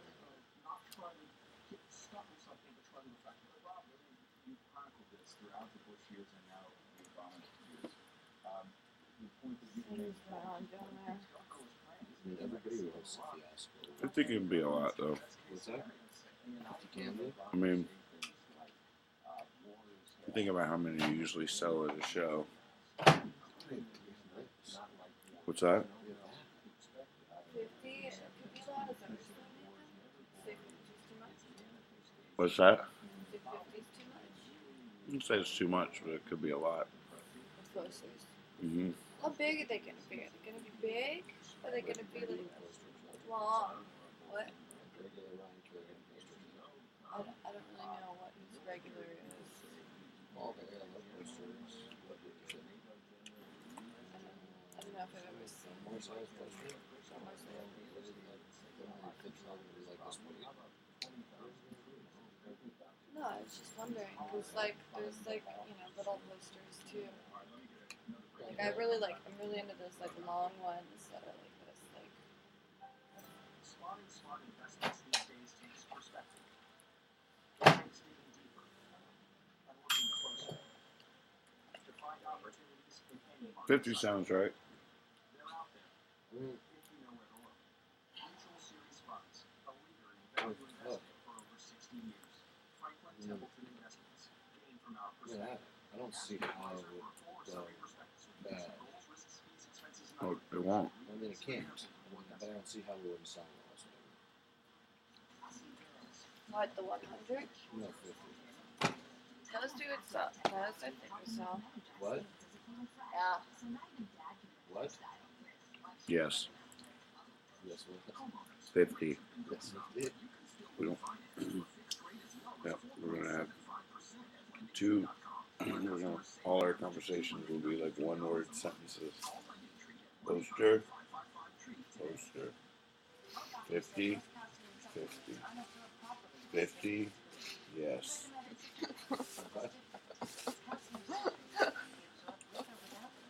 What? What? Well, dude, you take a mumbler who's jamming food in his mouth facing the wrong way. It's a recipe. A low top mumbler. Liz got the personal pan. How is it? Are you feeling attended to? Hmm? You feeling attended to? Yes. Mm-hmm. 50. I am. 1 out of 50, what would you rate it? I'm not feeling very good right now. I think I ate too much pizza. Or it could have been the wings. I suppose it also could have been the potato chips. Or the coffee. Or the 5 cups of Pepsi. I'm not sure what it is. Could be the state of the world. Maybe that's what's got me in this way. Could be the state of the world. Could be the state of things. Could be the way things work, you know. Turn it up. I want to see that could be what's gotten into me. What is that one? I don't know. Like, too much Pee-wee. You can only take so much Pee-wee, you know. A little bit's great. I mean, there's nothing better than a little bit of Pee-wee. But a lot of Pee-wee, that could be what's gotten into me. See, it looks really good because you've got a good, like, dove voice. Yeah. You know? Is it a cartoon? It's hard to see it. I don't know. Maybe it's... Could be just the way things work. You know? It's the way things are. Or it could be that Slim Jim. I don't know what's gotten into me. I don't know what's going on. What's gotten into me. Could be I took a bath. Could be the water. Maybe the water got into me, like through my skin. Maybe I'm like spongier than I used to be. Maybe that's what's gotten into me. And could be a number of things. Could be the glory of God. You know, maybe that's why I'm so full. Like it's Sunday. You know, maybe Oh God. Maybe I got the Cherokee up in me. I got still got Huddle House going on in there. I don't know. Nothing's for sure. Could just be the state of things.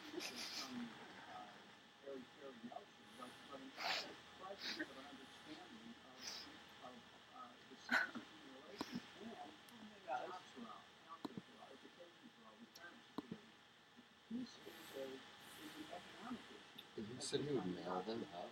He would keep some.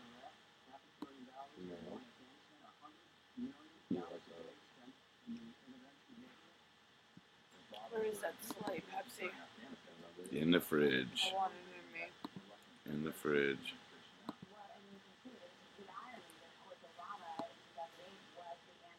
I want you and me, Pepsi. What's that thing called? What's our thing called?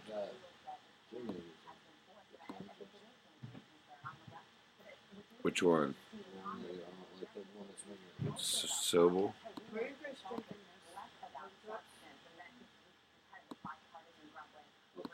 this? Alright, nobody talked to anybody for a while. These kinds of questions are really like shutting my brain down. Oh no, I'm just gonna really My brain needs rest. I was just gonna start chugging it out of the bottle. Here, hold this for a second. Here, hold this. Here, hold this for a second. Here, hold this. Just hold that. Just hold that. Just hold that. Here, hold this for a second. Will you hold that for a second? Here. No, just hold it right there. Give it back. Okay. Here, hold this. Give it back. I give it back. Okay, now here, hold this. Okay, give it back. Here, hold this. Okay, give it back. So are you hungry, sweetheart? I didn't have to go to the car to get it. This is not the space box. You guys didn't eat some of this? No. Why? Should have dipped in that marinara for our stuffed crust. Yeah, there's a lot of marinara. We were waiting. Blueprint.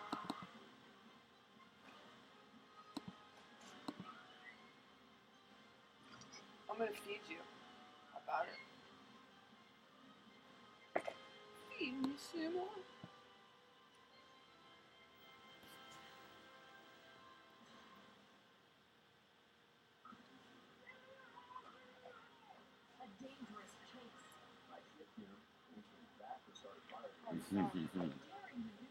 Whoa. Oh my god. Oh my god. One dog needs a trip to a burning building.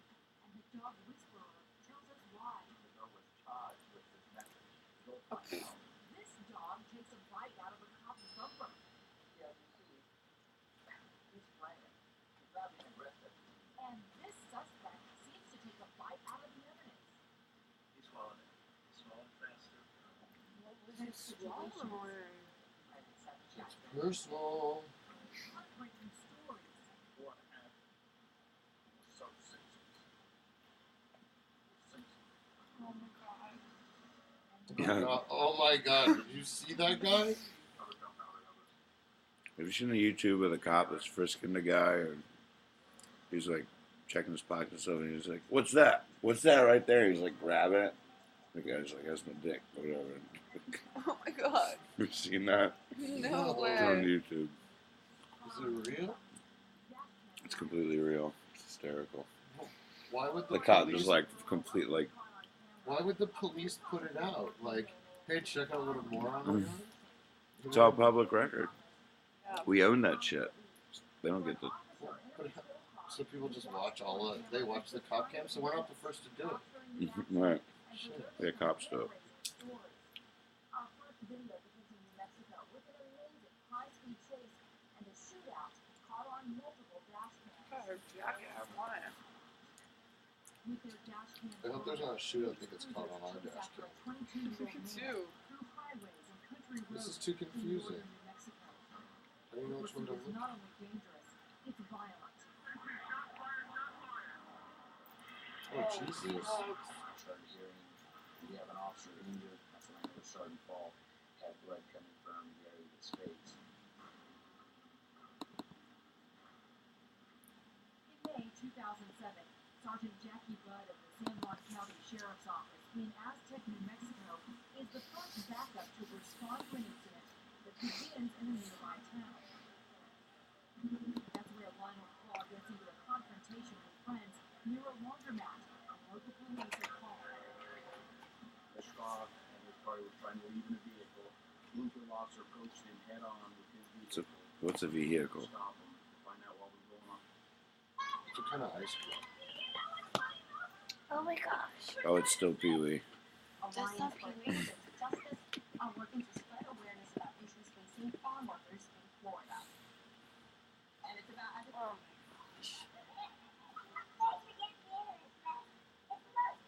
What's this called?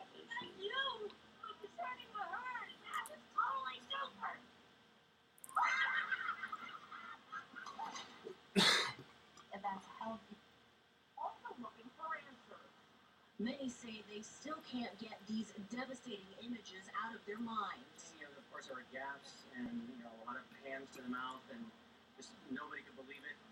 It's really sad about hearing about what happened yesterday. And investigators say they still don't know what caused the pilot. 50%. 5 games and 5. Everybody on the plane stop believing it was gonna work. What does that smell? I was at the mall today. They treated myself to a new cologne, Federico de Male. Submitted by you, the viewer. To submit a legal question, go to Flour mill, another witness Whoa. captures the destruction unfolding. You can actually see the sheet metal that's on the roof of the flour mill being peeled back. You can actually see one of the silos that's holding the flour reprocessed actually gets sucked right out. Maybe that's what was going on. There's a flower in the area through it. Instead of smoke. Whoa. It's late in the day, so few employees are That's so area of the mill. Oh my God. That's like the best one I've ever As the seen. destruction almost 1,000 feet wide is headed straight for a crowded neighborhood.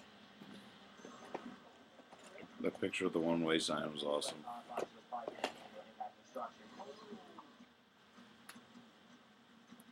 Which one is spinning the other way in Australia? Through the neighborhood with reaching over 250 miles per hour, residents Linda Les Calpula are You're watching playing the that road. shit, dude? We got it, man. For me, it's always take shelter. Highlight. Highlight. Highlight. It's the Dude, the that's what we lazy should do. We highlight. should have a cake. Highlight Highlight that. in the car. And anytime you anytime you like say something, do something that's highlightable, you get a highlight. High quality life right there. Highlight. I watched it for the last possible second, I guess. And Oh, Chips, you're I so took off sweet. Thank for you. the I'm home.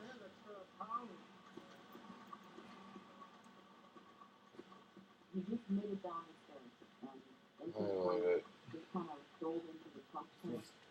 There, and I gave it away. Simon, did you think it was over for you?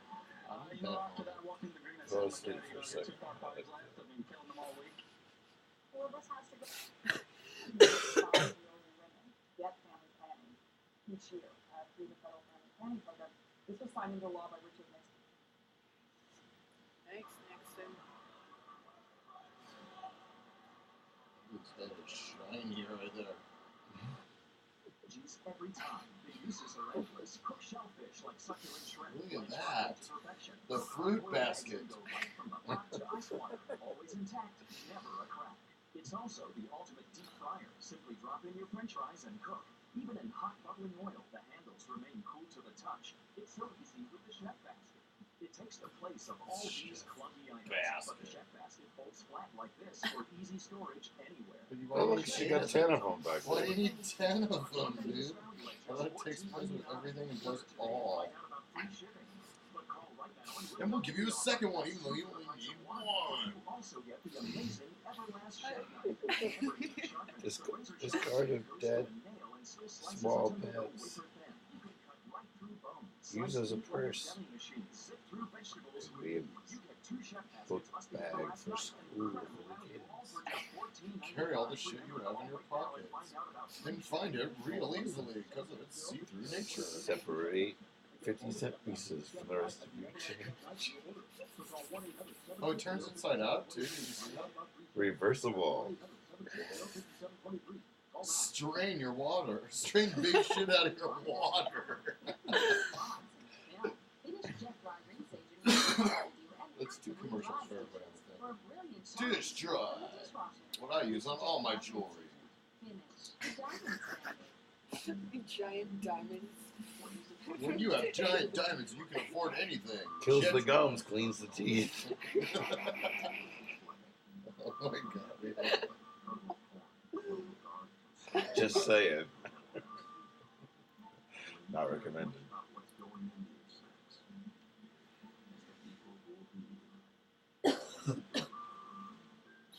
Tostitos. Wasted. Winner of this year's Nobel Peace Prize. Hi, folks. Pat Ruth here.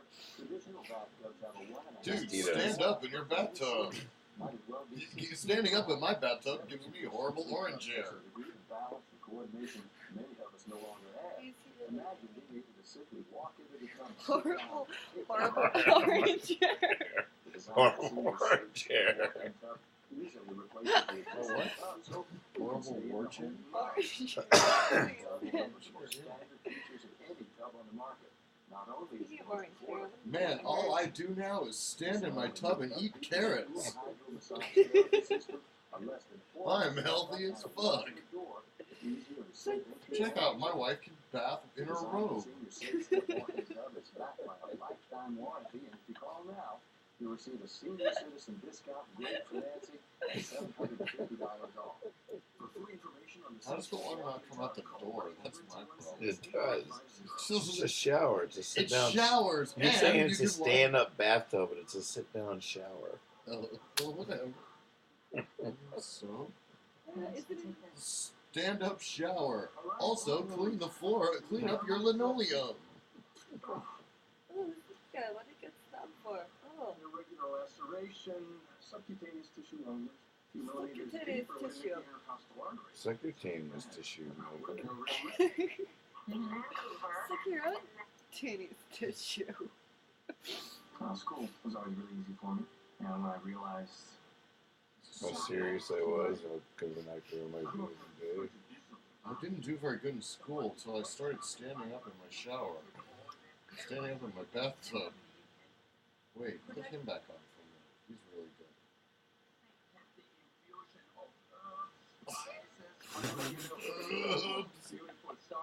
Basically, I've reinvented the crock pot.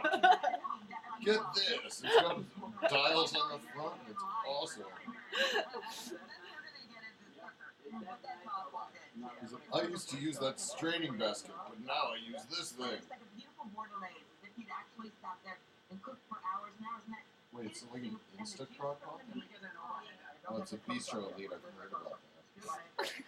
Come, get me a camera here. If not, I go home. Beautiful, that gorgeous Bordelais stuff. I mean, that is so amazing. You know what's beautiful about this? Now they're talking. See? You know, women are hardworking women every day. Now we're talking You come over a meal like this, it's already done for you. And you know what? You don't have to do anything. You don't have to cook. You don't have to do anything. All you have to do is press the button and throw the thing in there. Throw the thing in there. Is that a liquor? Chad, did you hang out with us? Yeah, I banged a couple chicks. You know, all the 22-year-olds. Then that one 15 or 13-year-old, 12-year-old girl. No, I just... Come on, cook some more shit or turn it off. Prince, I saw him in concert 2 days ago. We have a Prince on fire. Prince? I'm a duke and he is the Prince. Alright, now look in here. Prince, see that? Look in here. Look now, what are you doing? What are you starting here? Sauteed onions. Look at it. It caramelizes our scrambled eggs. Now, I'm going to make an omelet. I'm going to put 6 eggs. And all I have to do now is mix it a little together. And you know what? I have a little extra cheese here. Let's add some cheese too. I don't have to worry that it's going to stick. Now, can I really fill this up? If I have a gang coming over for breakfast, or just say, you know, You're cooking those in a tub? Oh, absolutely. No, you put 50 eggs in, it wouldn't be good. You know, but 12 eggs, it's already a good gang, you know. And the recipe in the cookbook that Mary and I wrote, she wanted us breakfast casserole. Wait, transforms eggs into mac and cheese. Remember, anything you do in your oven, anything you do in a pot, anything you do in a rice cooker, anything you do in a slow cooker, anything you can do with this product. And let me find you the casserole. We can see. Look at that. And here we have our macaroni and cheese. Macaroni. Look at that. I cooked them with chicken stock and a little touch of cream. Now I'm going to add cheese, Parmesan cheese, cheddar cheese, mozzarella cheese, fontina cheese, or blue cheese, you decide. We have 6 cheeses, mozzarella, Parmesan, and a little cheddar cheese. So all you have to do now is mix it really well. Look how easy. And Deb, I want you to show us the It looks like it's too much work, dude. You know what I mean? Like, the other ones, you just push a button and it cooks for you. This one's douche. We're going to put it on steam because that's the highest heat. So what we normally do when we're doing the macaroni and cheese, all we did was, it's over here, right? Yeah. With the normal macaroni and cheese, you press the white rice button. When it goes to keep warm, the pasta is done perfect al dente. He stirs in the cheese, and now you press steam for 10 minutes, and that'll make that beautiful brown crust on the outside. Okay, so if I get stuck on a phone call then, right, and someone says, oh my gosh, it's been 15, 20 minutes, this automatically goes into keep warm. It could be you're at the office 8 hours, and you're delayed by 2 because of a car accident on the road. You come home, it's perfect, and then 2 hours because of the car accident. And they fix your neck, and you get home and your macaroni and cheese is still delicious. After your 2-week hospital stay, it's perfect every time. Ooh, look at that. Or chop, or this could be your chili. So this can have beans in here, or just make a chili the way you like it at home. Now, explain why if I'm having a buffet, this can replace a regular buffet one. Well, first of all, it's going to keep one cycle, which is fantastic. I mean, if you're going to make mashed potatoes for Easter, you can cook them in there, and then they'll keep warm till you're ready, but you can also serve You can cook them now and leave them in there until Easter. Where's the party? Dude, I've already got, I have 15 of those at my house right now, waiting for us to get back on 4th of July, dude. Don't worry, it'll be perfect.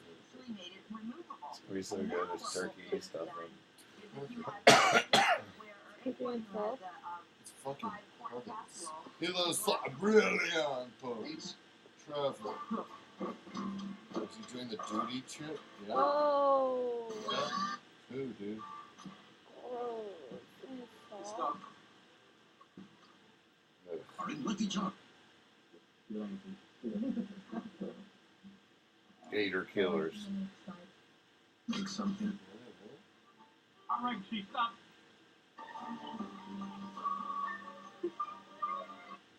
He's flying, Barry.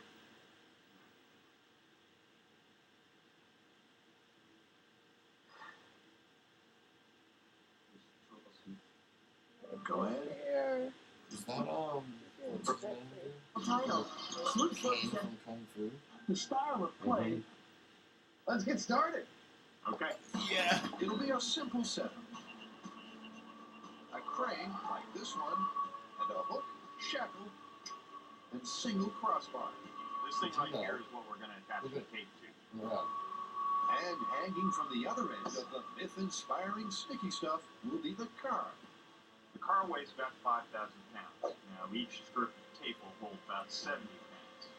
So that means we'd get away with lifting the car with around 80 strips of tape, I think. We'll call it 100 just to be safe. Jamie, this is your conscience. It's time to start working. There are a lot of different things you can do with duct tape. You can bind things together, you can seal things up like ducts and so on.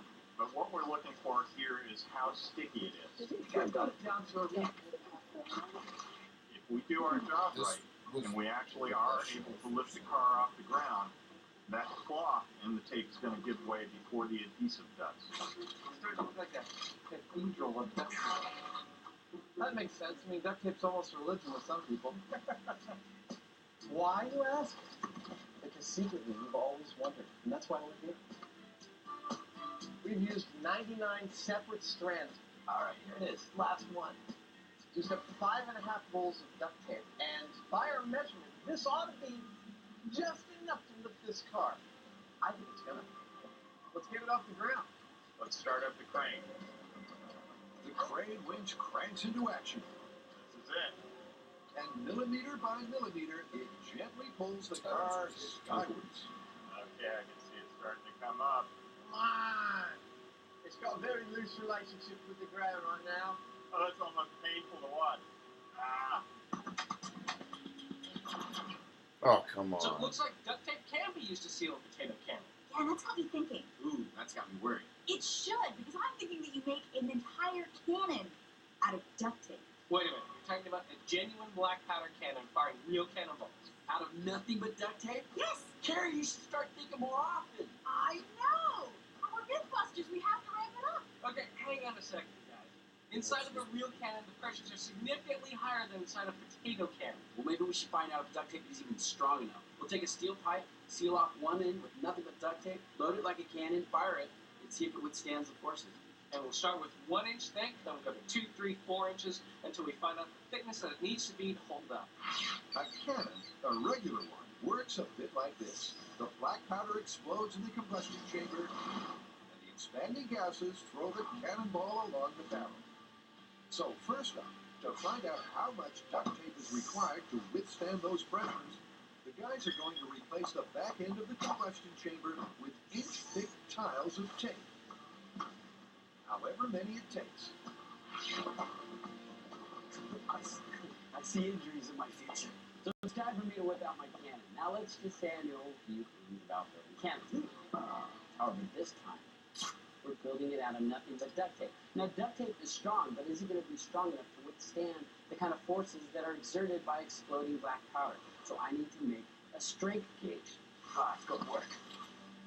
That way we can put the duct tape under the same conditions that a cannon would be under, so we can test the limits of this duct tape. I mean, black powder and duct tape? That doesn't sound like science. That sounds like a family reunion. So this is the strength part of our strength gauge. It's a plastic frame I've cut out for layering duct tape. I'm going to make a 1-inch thick sheet that I'll then cut down into 1 foot by 1 foot square tiles. We're going to bolt up the back of what Tori's making, and when we ignite our black powder, we'll find out how much duct tape it duct tape. So that is 1 inch thick. Yay! Alright, let's cut it up into tiles. So we've used 37 rolls of duct tape. 60 yards a roll, that's 2,220 yards of duct tape. Hey, dude, you got something on your face. That's 1.25 miles of it, all the tiles we need for our strength test. So with the duct tape tiles and strength gauge complete, it's off to a familiar and favorite location. So we come here to the bomb, our favorite place, to test this safely so that nobody gets hurt. Straight gauge. I'm kidding. And if you're wondering exactly why it's not a cannon, here's the man with the cannon.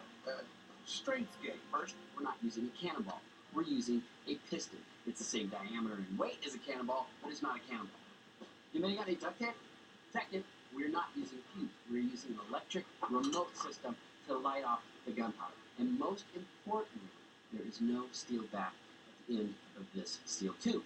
It's going to be a duct tape panel. But once we load this up and fire it off, what we're looking for is the piston to fly out of the barrel and have the duct tape intact. If that happens, then we know duct tape is strong enough to build a cannon out.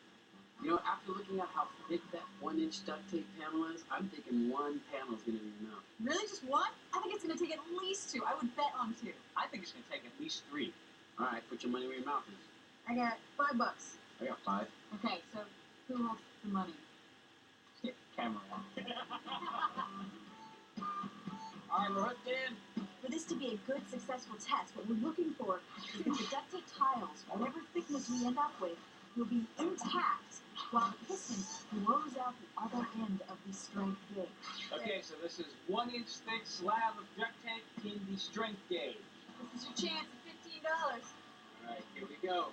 In 3, 2, 1. Hang up, sucker! Wow! Wait, let's survey the damage first. I want to make sure I held up. 1. Incredibly, it seems to have worked the first time. And it's disbelief all around. There's no way this test worked on the first go. There's no way.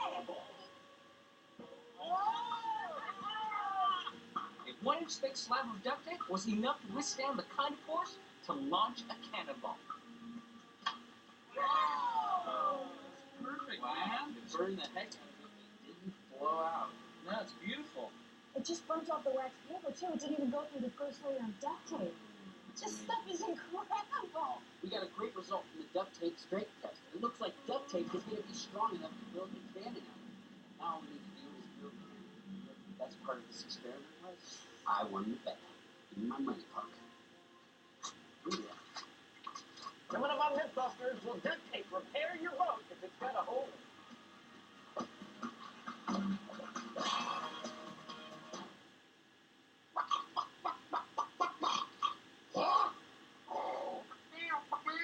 Look for delicious Cadbury's, Reese's, and Hershey's products in the Easter candy aisle. Because no bunny knows Easter better than Hershey's.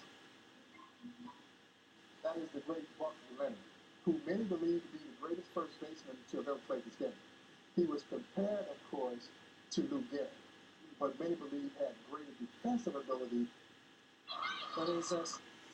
They have it.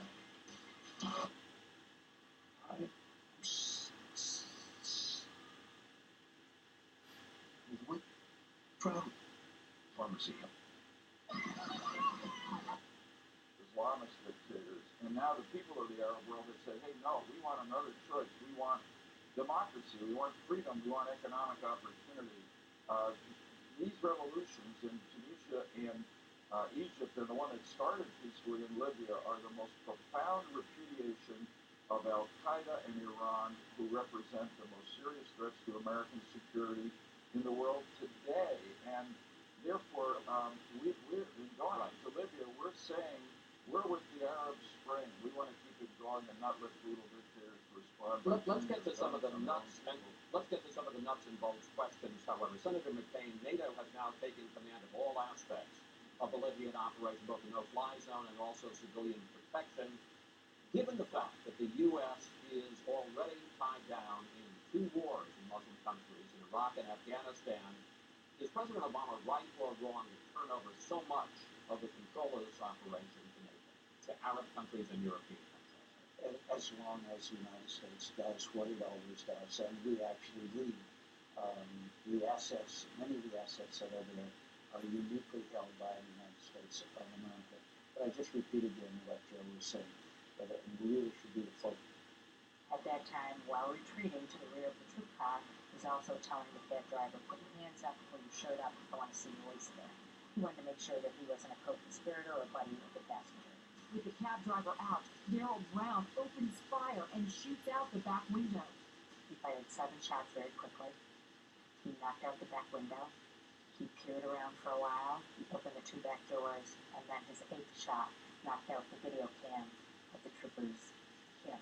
So at this point in time, all the other police departments are picking up on the radio what's going on, and we're getting pretty quick response within a matter of a few minutes. The interstate is shut down, and police position themselves with the taxi in their line of fire. After a 40-minute standoff, Brown is silenced by a sharpshooter and dies 2 days later in the hospital. Miraculously, everyone else is safe. The only person who died that day was Daryl Brown, and he had initiated the entire incident. It just is amazing that someone can fire that many rounds and have no concern for the public or the police and have it as contained as it was. And we are certainly grateful for that as well. So you were when you say Palestine rather than Palestine. For Mr. Freeman, yesterday we attended a session about Vietnam. And we started as Americans, my husband is a Vietnam vet. We started as Americans romanticizing about Vietnam and how they great people now and they are human and they want the same things that we want. How are they different than the people actually in the Middle East who really want the same things that we want? But his answer was, for my question is, that there is a big difference, that Vietnamese wanted what we wanted, but those people from the Middle East would rather die so they can get he didn't mention the 72 versions, but he said they rather have whatever in the world after or whatever, however, which I greatly disagreed. He was a colonel in the military, respectful, so what's your comment on his answer? I don't know, do you want to say anything, or do you just I guess take it that was on? a question. No, I mean, I think it's implied when I say Palestine, because Palestine is an Arabic, my audience would understand, but Palestine is the same, biblical Palestine. Palestina is Latin. That's where we get the name from, but it is the Latin version of Philistine, and there is continuity. I think your question has effectively been answered in terms of what people in the Arab world want by the recent wave of revolutions, which I think potentially may change that very biased and ignorant colonel's view of the region. What we are observing is the belated end of colonialism in the Middle East, which is the one area of the world where it didn't die after World War II and in the 1950s. The protectorates continued.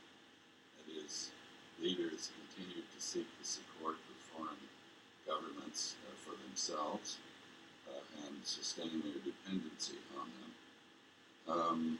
And what has happened is that the protectorates are now no more. I mean, the protectorates might have been British or French. Many of them were inherited by the United States from the British. They're no more. There is no such relationship of dependency anymore where it existed. What the people in the region have demanded is the right to self-expression and to authentic representation of their views in their governments. And they... Goodbye, Okay, next one. This ride is so intense, it's ridiculous. Clean up before it hits the market. Today, I attempt to conquer the Coaster Holy Grail, the Fearsome Foursome Challenge. I have 1 hour to navigate the park and ride their 4 biggest coasters.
Point in Sandusky, Ohio.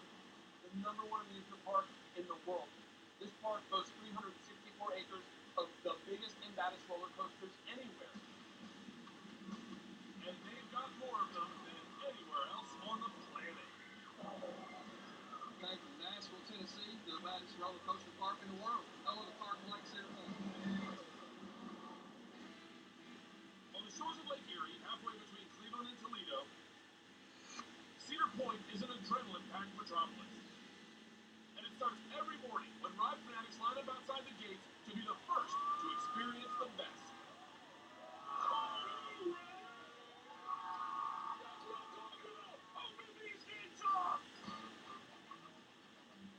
Under 75 thrilling rides, many fans argue that the craziest of them all is Max Air. Packing a 1-2 punch of my personal kryptonite, heights and spinning. Feel the wind cutting past you. Oh my God! You're almost upside down. Goodbye.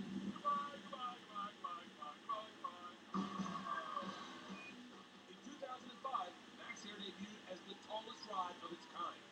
This monstrosity is an airtime machine, swinging riders 140 feet at 70 miles per hour. How scared are you? Let me feel your heart. It's like a rabbit running away from a fox. The massive spinning base is the size of a city bus, holding a whopping 50 passengers per ride. You were scared of this ride? Oh, come on here, right now. So wait, I'm terrified to go on this ride. You feel like you're defying gravity at the top, and it feels like something has malfunctioned and you're going to die. I'm so happy that you explained that. Here's where it gets ridiculous. That part right there, where you go, holy God, is that Canada? No, that's Mexico. You've got to be safe. You've got regulations on these things, am I right? Someone nod to me with a jacket on that says Cedar Point. There are regulations. Please go drive with me. I'll do it. You'll do it. I'll do it. You take the plunge together and load into Max Air. I'm in and I'm ready. I can't even think straight. I'm about to go 140 feet in the air at 70 miles per hour with the prettiest girl in the whole park. And I'm acting not like a man. Okay, here we go. This isn't that bad. I've been telling you this. Okay. So, man, hello, dude. Whoa, baby! This is really high! Oh, my God! Wow! Oh, my God!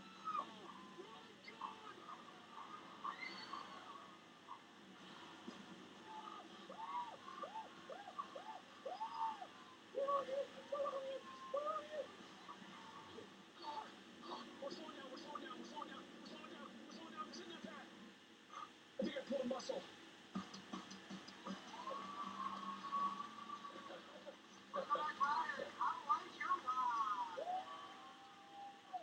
Okay. That was awesome. I'm shaking a little bit. You feel like you're going like this. You go out and around. Like you're doing a figure 8 the whole time. You don't feel good? No. You want to put up in a bush? I'll hold your hair. You get so high. That was out of this world. Coming up, I take off on the Jumbo Jet swing set. And later, we have a contestant to do the Fearsome Foursome Challenge. And I ride their 4 biggest coasters in under an hour.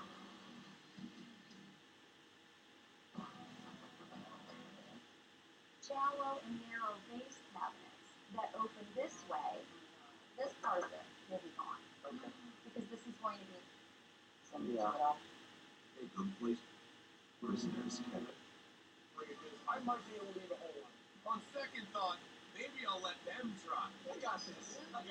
Remember, no one's ever beaten this one. It's money with mouth in.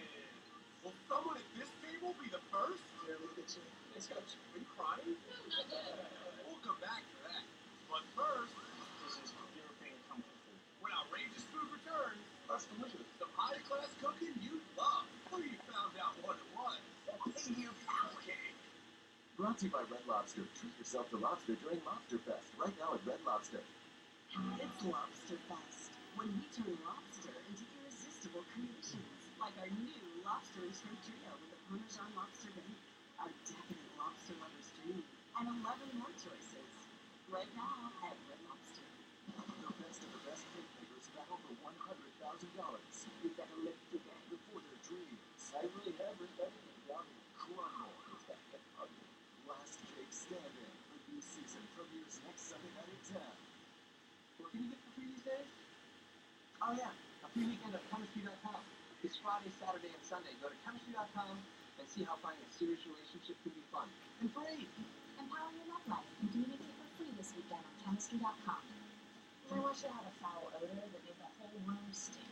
Even my laundry started to make a funny smell. Got a bad odor in your high-efficiency washer? Clean it with Tide Washing Machine Cleaner. 3 uses will help remove odor-causing residues and leave your washer clean and fresh. To help maintain your HE washer, use Tide Washing Machine Cleaner once a month and always wash with Tide HE detergent, specially formulated for proper HE performance. Tide Washing Machine Cleaner. Clean laundry starts with a clean washer.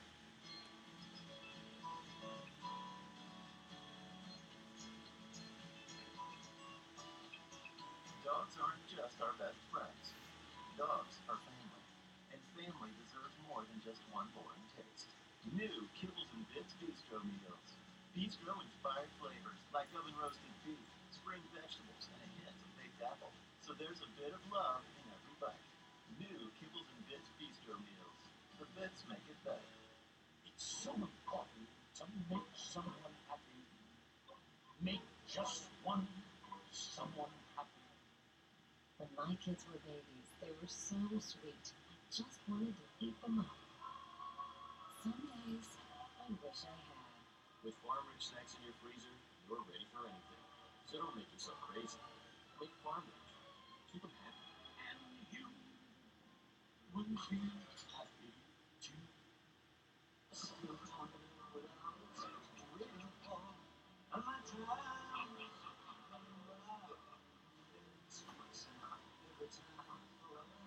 God admitted it seemed the taste was not so sweet. Clean, quiet, powerful. BMW Advanced Diesel. Hurry into a BMW Center for limited time offers on a 3 Series today. Check out foodnetwork.com/chop for a behind-the-scenes look at Chopped All-Stars. Guess which fan-suggested ingredients make it into a basket in a future episode. Plus, get 10 Allen's inside scoop and vote for your favorite All-Star. Don't miss Chopped All-Stars, all new to $99.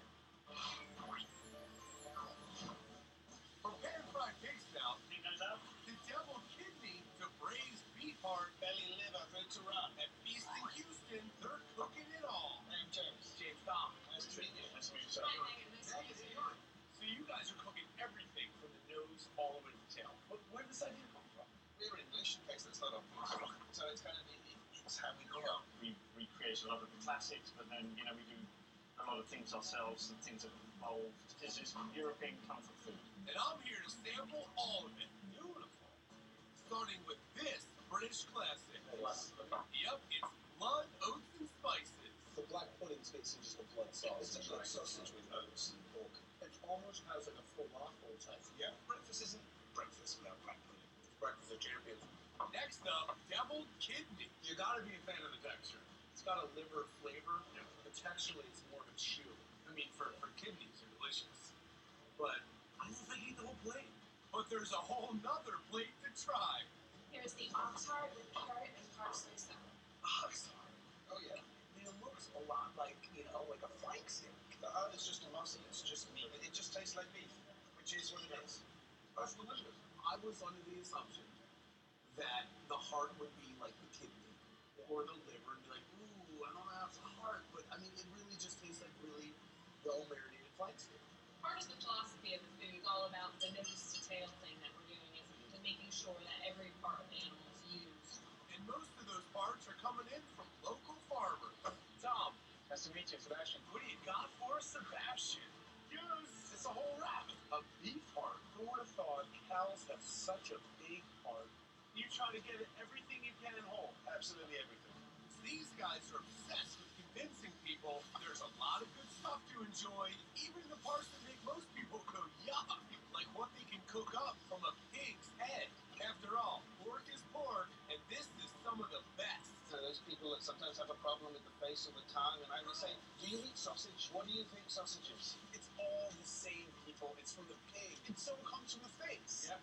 You know, bacon comes from the belly, and one of their favorites comes from the ears. We're making a pig ear cake. Indeed we are. First thing you do is take off the hair. You can see the little follicles burning off there. We've officially de-haired the pig ears. So now you just got a regular beer pie here. Carrots, celery, onion. So basically, we're making a cake. Pig ear pound cake. You're adding a bunch of other pork products to it. More pig, more pig, more pig. Oh, You never it can only make you better. Dried apricots here. Chopped dates. It's sweet, it's savoury, it's like almost like a fruit cake, but almost like a pound cake. To make it lighter, a bit of cheese. I was going to say, you know what this needs? Cheese. This needs cheese. Yeah.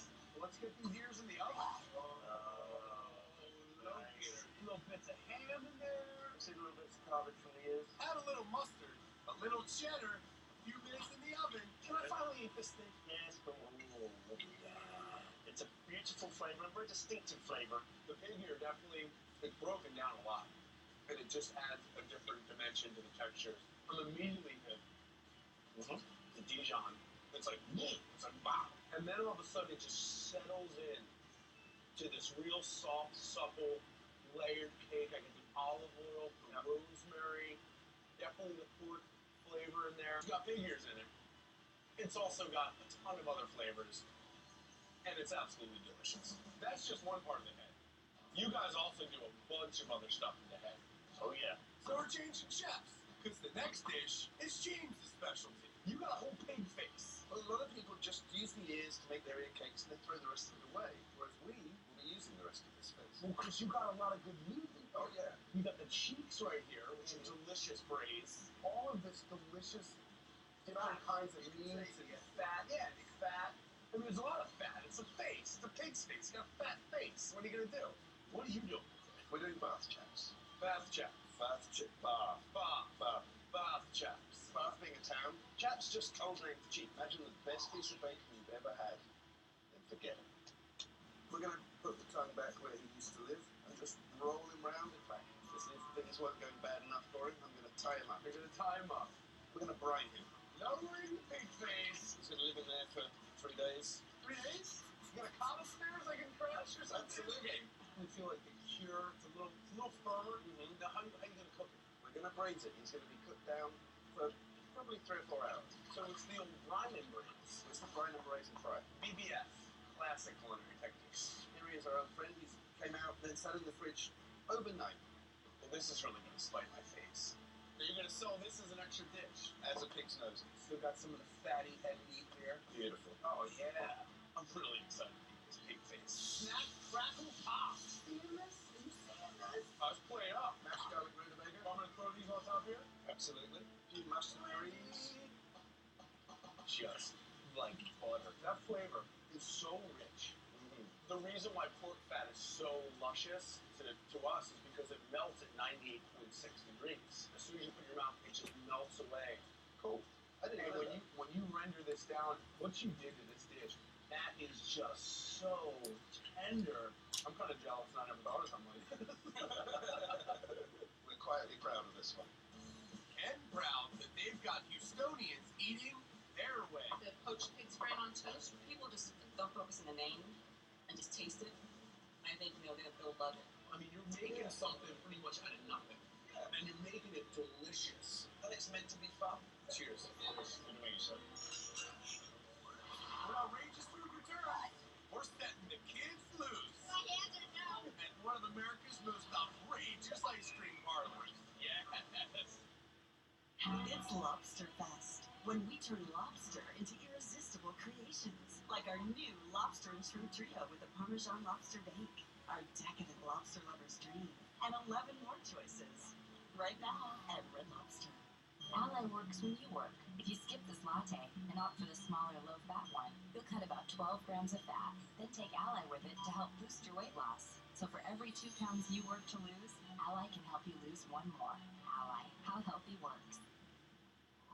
I'm just a piece of dust living at the corner of JMK, spending too many nights alone at the space bar.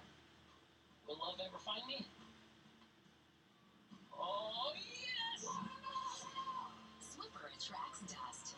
Swiffer 360 dusters gets in hard-to-reach places. It picks up 2 times more dust than a feather duster, using thousands of fluffy fibers to lock dust away. You're just my type! Swiffer gives cleaning a whole new meaning.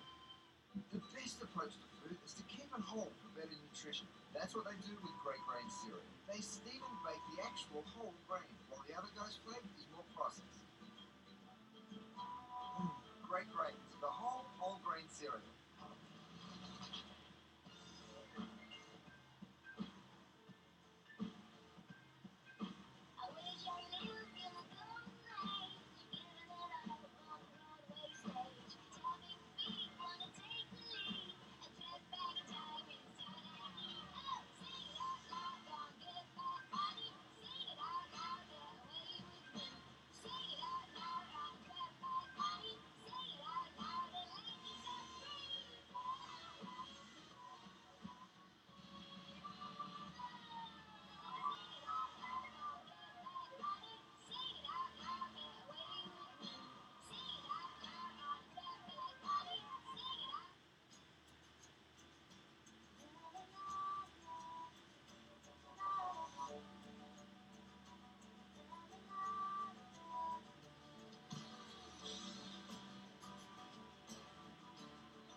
Have red hot savings. Stop in now for 10% off store-wide. Plus, enjoy special financing for 18 months. Haverty's. I received a phone call. She was in a bit of a panic. She said, I felt something. We brought her immediately in. We did a mammogram. We moved fast. Went on to a mastectomy with immediate reconstruction. If we catch it early, 90% of women survive their breast cancer and go on to live normal lives. Her breast is restored. she's doing great. We're going to take really good care of you. And I get to help her get her life back. You have a UF doctor? You can.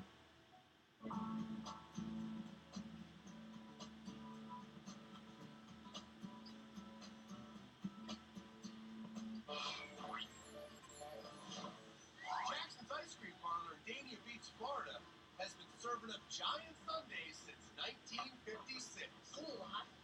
They've got half-gallon ice cream sodas. The Burp and Jumbo. Have you burped yet? Not yet. Quart-sized sundaes. And even one that's served in a kitchen sink. That's some nice plumbing work they did there, huh? But the biggest one of all is this. It's got 36 scoops of ice cream and 9 toppings. They call it the Punch Bowl. Like all the sundaes of Jackson's, it starts with ice cream they've been making from scratch for decades. Cleveland Smith has been doing it since 1988. What are we making? We're gonna make Oreo cookies. First, we gotta chop up some Oreos. I'm a good Oreo crusher. I crush them in my mouth. And layer them in when the ice cream comes out of the batch freezer. That's it, huh? Next up, one of my favorites. Banana chip. Banana chip. You started whole? You gotta take the skin off. Well, of course. And after the banana chip, we're making crunchy peanut butter. Baby. Yeah, I'm in. How is it? That's absolutely delicious. Homemade and fresh. It's just the best. And when it's this good, you want as much of it as possible. Which brings us back to the Punch Bowl. Hello, ladies and gentlemen. These 12 middle school students just made the honor roll. And the Punch Bowl is their reward. Are you guys ready to eat the Punch Bowl? A couple of them are even going to get to help make it. But how to decide? They are honor students. How about a quiz? What weighs more, a pound of muscle or a pound of fat? Nope. Darn it. Pound of muscle. Nope. They both weigh the same. Yes, they both weigh the same. The second question I have, how many ounces are in a cup? 16. Nope. 8.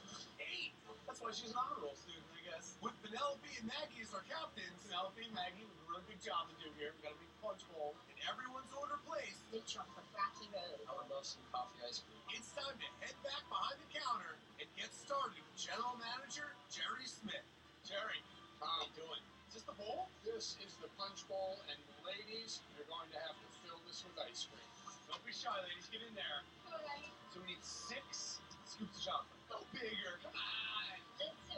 There you go. Nice. Okay. We need 3 scoops of mint chocolate chip here. Mint chocolate chip. Look at the chocolates. That's the Rocky Road with some marshmallows. We need a taste test on that first. Get in there. Fingers were fine. They're the natural spoon. Is it punchbowl worthy? You want to throw a bubble gum in there? Yeah. There you go. Monster. We got this tandem scoop down. You guys work together. Healing. You got it over your arm? What have you been doing in there? I lost count. How many scoops are we doing in here? We're talking some serious ice cream in there. And coffee, right? Yes. I think that's about 85 scoops. That's it. What about yours? About mine. See how nice and polite they are? We're gonna go banana, butter pecan. Alright? Going in two-handed here. Nice job. Jerry and I are gonna finish this up. If you guys want to go back onto the table, you did a very, very good job. Now we're loading it with marshmallow. Oh yeah. Tastes like sugar. Old-fashioned cherry pineapple topping. This is a traditional ice cream topping from the soda fountains of years ago. That's good. Yeah, that's good. I don't know where that went, man. Gotta bring that back. Strawberries, chocolate, and pineapple. Yeah, that's beautiful. Don't forget the whipped cream. That is awesome. When you're making sundaes this big, you need to keep your whipped cream on tap. This is a specially designed apparatus that we actually have made by a machinist. Then it's fruit, nuts, flags, and fireworks to top it off. Yes. All right, Tom, grab it and come this way. Wow, look at this, huh? They've been waiting patiently. You guys excited? But hey, they are disciplined honor students. Dig in, so this should go well. Get in there, man. You got to fight for it. All right. Do I need to rep this? I think you're wearing more than you got in your spoon. It's like a Charles Dickens novel. Going in. I think I got some mint chip and some banana. He's got ice cream in his hair. I'm a bit messy. On your face, on your leg. Do you guys like it? All right, that's all we need to know. Keep eating. You're absolutely covered in ice cream. My hands are numb. But she's the happiest kid you will ever see. And we're running through a car wash when we're all done here because you guys definitely need it. And when Outrageous Food returns, we're heading back to Lansky's Deli. Remember that 7-pound sandwich? It's time for them to try to take it down. Meet the coolest crew on the block. Everything made of ice cream. You name it, we got it. Breathing life into ice. You see my breath? And carving their own path. It's Attitude on the Rocks. Ice Brigade. All new Thursday night at 10. It's Lobster Fest, when we turn lobster into irresistible creations, like our new lobster and shrimp trio with a Parmesan lobster bake, our decadent lobster lover's dream, and 11 more choices. Right now at Red Lobster. Would you like to have dinner with me? I'm sort of seeing somebody. Are we monogamous? Essentially, What is essentially? people who make toast. I just touched your leg. I know. Reese Witherspoon, Owen Wilson, Paul Rudd, and Jack Nicholson. How do you know? Get it on Blu-ray and DVD. So I woke up really early on a Saturday morning at about 5 a.m. I got on my bike and rode 80 miles to the Chobani factory just so that I could see where my favorite yogurt's made. And I got lost a few times. Sir, bump the road, make a big right at the tree there down there. No, it's a left. Hey, those are some fancy pants. I finally made it to the Chobani factory. This is awesome. It was totally awesome. That's what we do for love, people. Chobani, rich and creamy yogurt with only natural ingredients. Share your story at Chobani.com.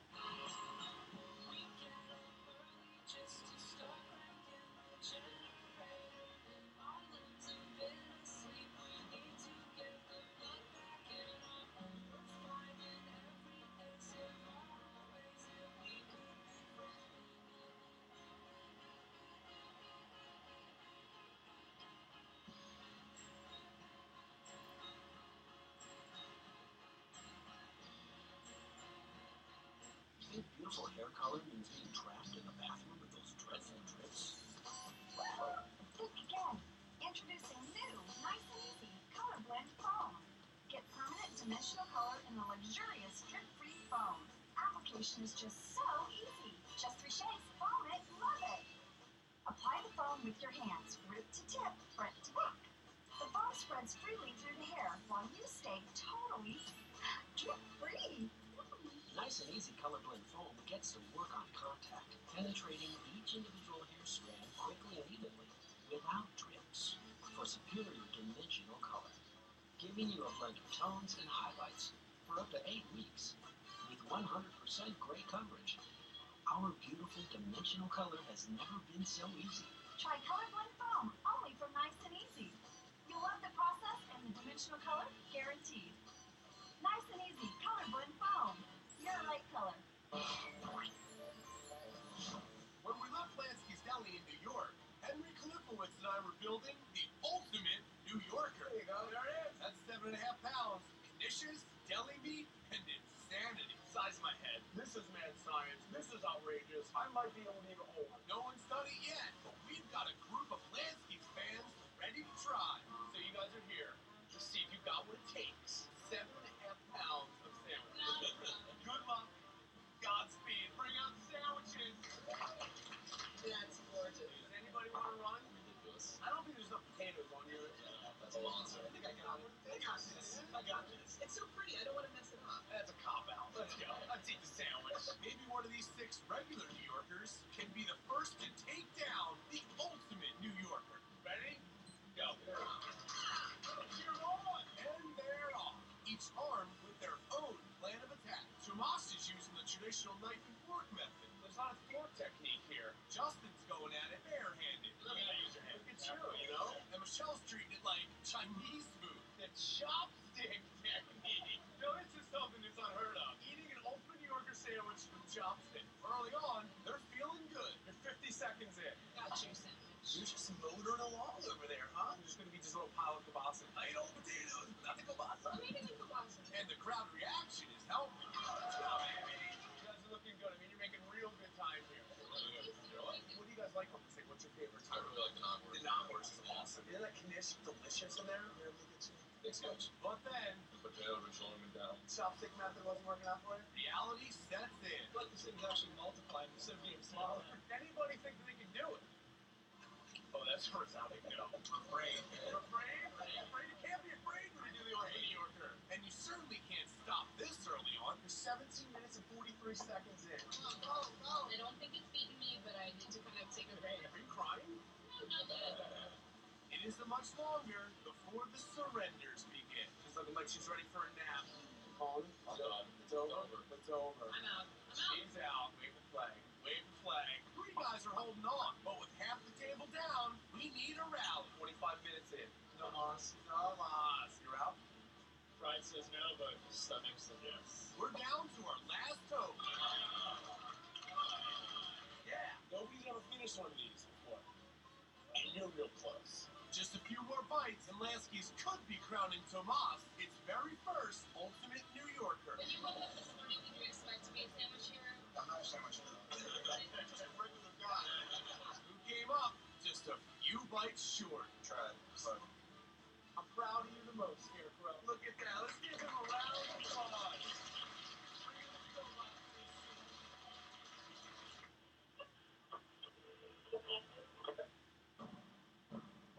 A challenge was made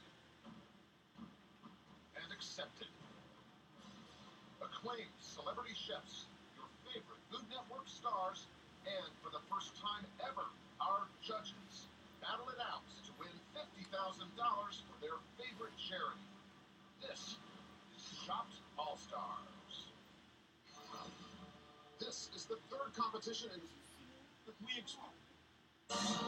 Please prepare your hearts to live back in that day, and then to have a song that crossed over and to be such a commercial big hit, it obviously affected a lot of people. Part of the energy of the band was this constant tension between the 3 egos, which worked. The music reflects that tension. At the height of their fame, all of a sudden, these guys are not going to be together, and people are like, no! But they did a reunion tour! To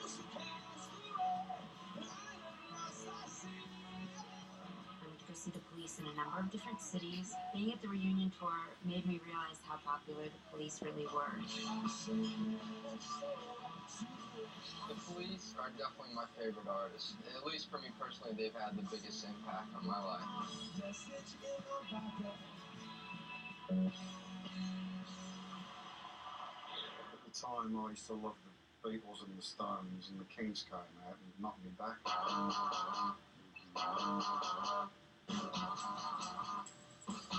Kings came out when I was in high school, and I just went crazy.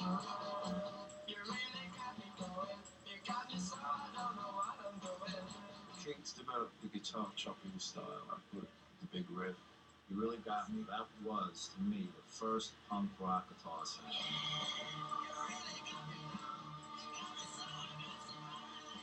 I played it and played it and played it. I couldn't stop playing it.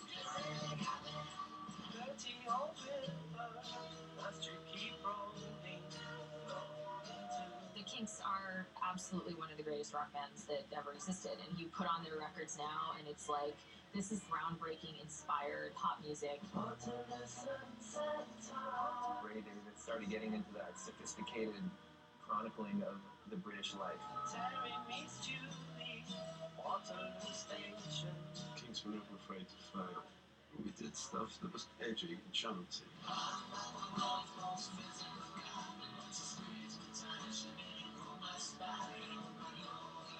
They started the whole brother rivalry thing too before Oasis ever got to that. Well, we did try to kill one another on several occasions, but it's just brothers.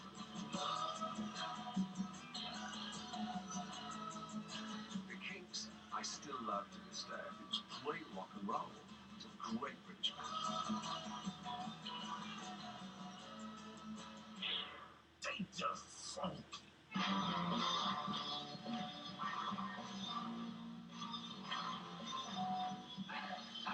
I can remember staring at this. I thought it was so cool that there was white, long-haired dudes in a band with black, freaky dudes and chicks. And this music will kick your with ass. His wife was just kind of boogieing and enjoying it, and he had the family stone, and it was just getting real funky. Sly Stone, man, is genius lyrically dealing with all the social issues of the late 60s and early 70s.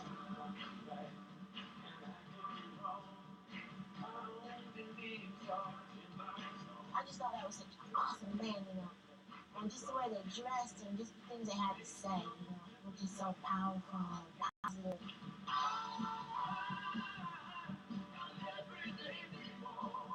Made these amazing sounding records, but there's a dark side too. You want me to stay? I'll be around. He had bad ulcer problems, and that started getting him into drugs, and then the drugs just escalated and escalated until the whole thing just fell apart in the early 80s, and he just drifted into obscurity. We went to Clive Davis's party a couple of years ago, and Sly was there. Every musician went over to his table and shook his hand. Everybody went over there, gave homage to him, because he was the one that blew the lid off this whole thing. He was a pioneer.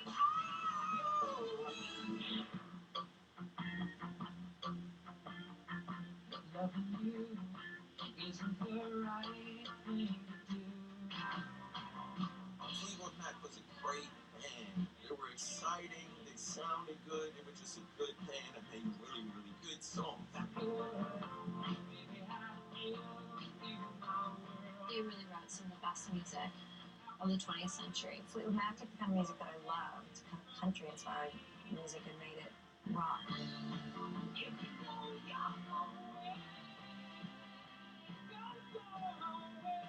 Fleetwood Mac made one of the biggest albums of all time, Rumors. It was fraught with personal drama and drugs. I mean, it's proper soap opera, but what it produced was these amazing electric songs that will never ever die. Took my love Stevie's voice is so distinct, it's so unique, and I think that's one of the things people love about her. Well, I've been afraid of changing, 'cause I built my life. It's such a classic sounding band, and that's never going to really go out of fashion.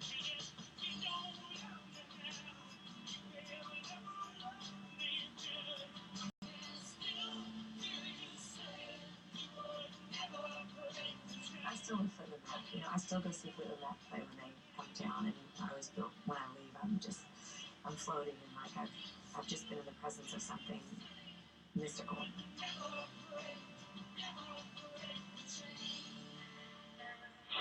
Hey, we're just getting started this hour. The artists only get more gigantic from here.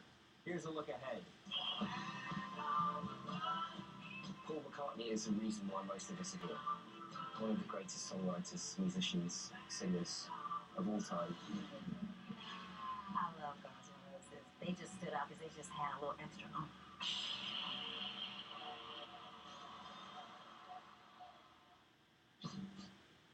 It's unacceptable. Being the victim, not polite. Stop, man. Move, but getting help. Mr. Russell, you jump outside. Come on, let's go now. That's the right thing to do. Stop. If you're standing by, right, speak up. You can't. Well, Ophir, a very tough player. Last year, he actually finished 27th in this same tournament. I'll give you 4-to-1 odds. Give him 10 to 1. Run me on the fairway. Here's what he's got. He's got 30 yards, bar and drill.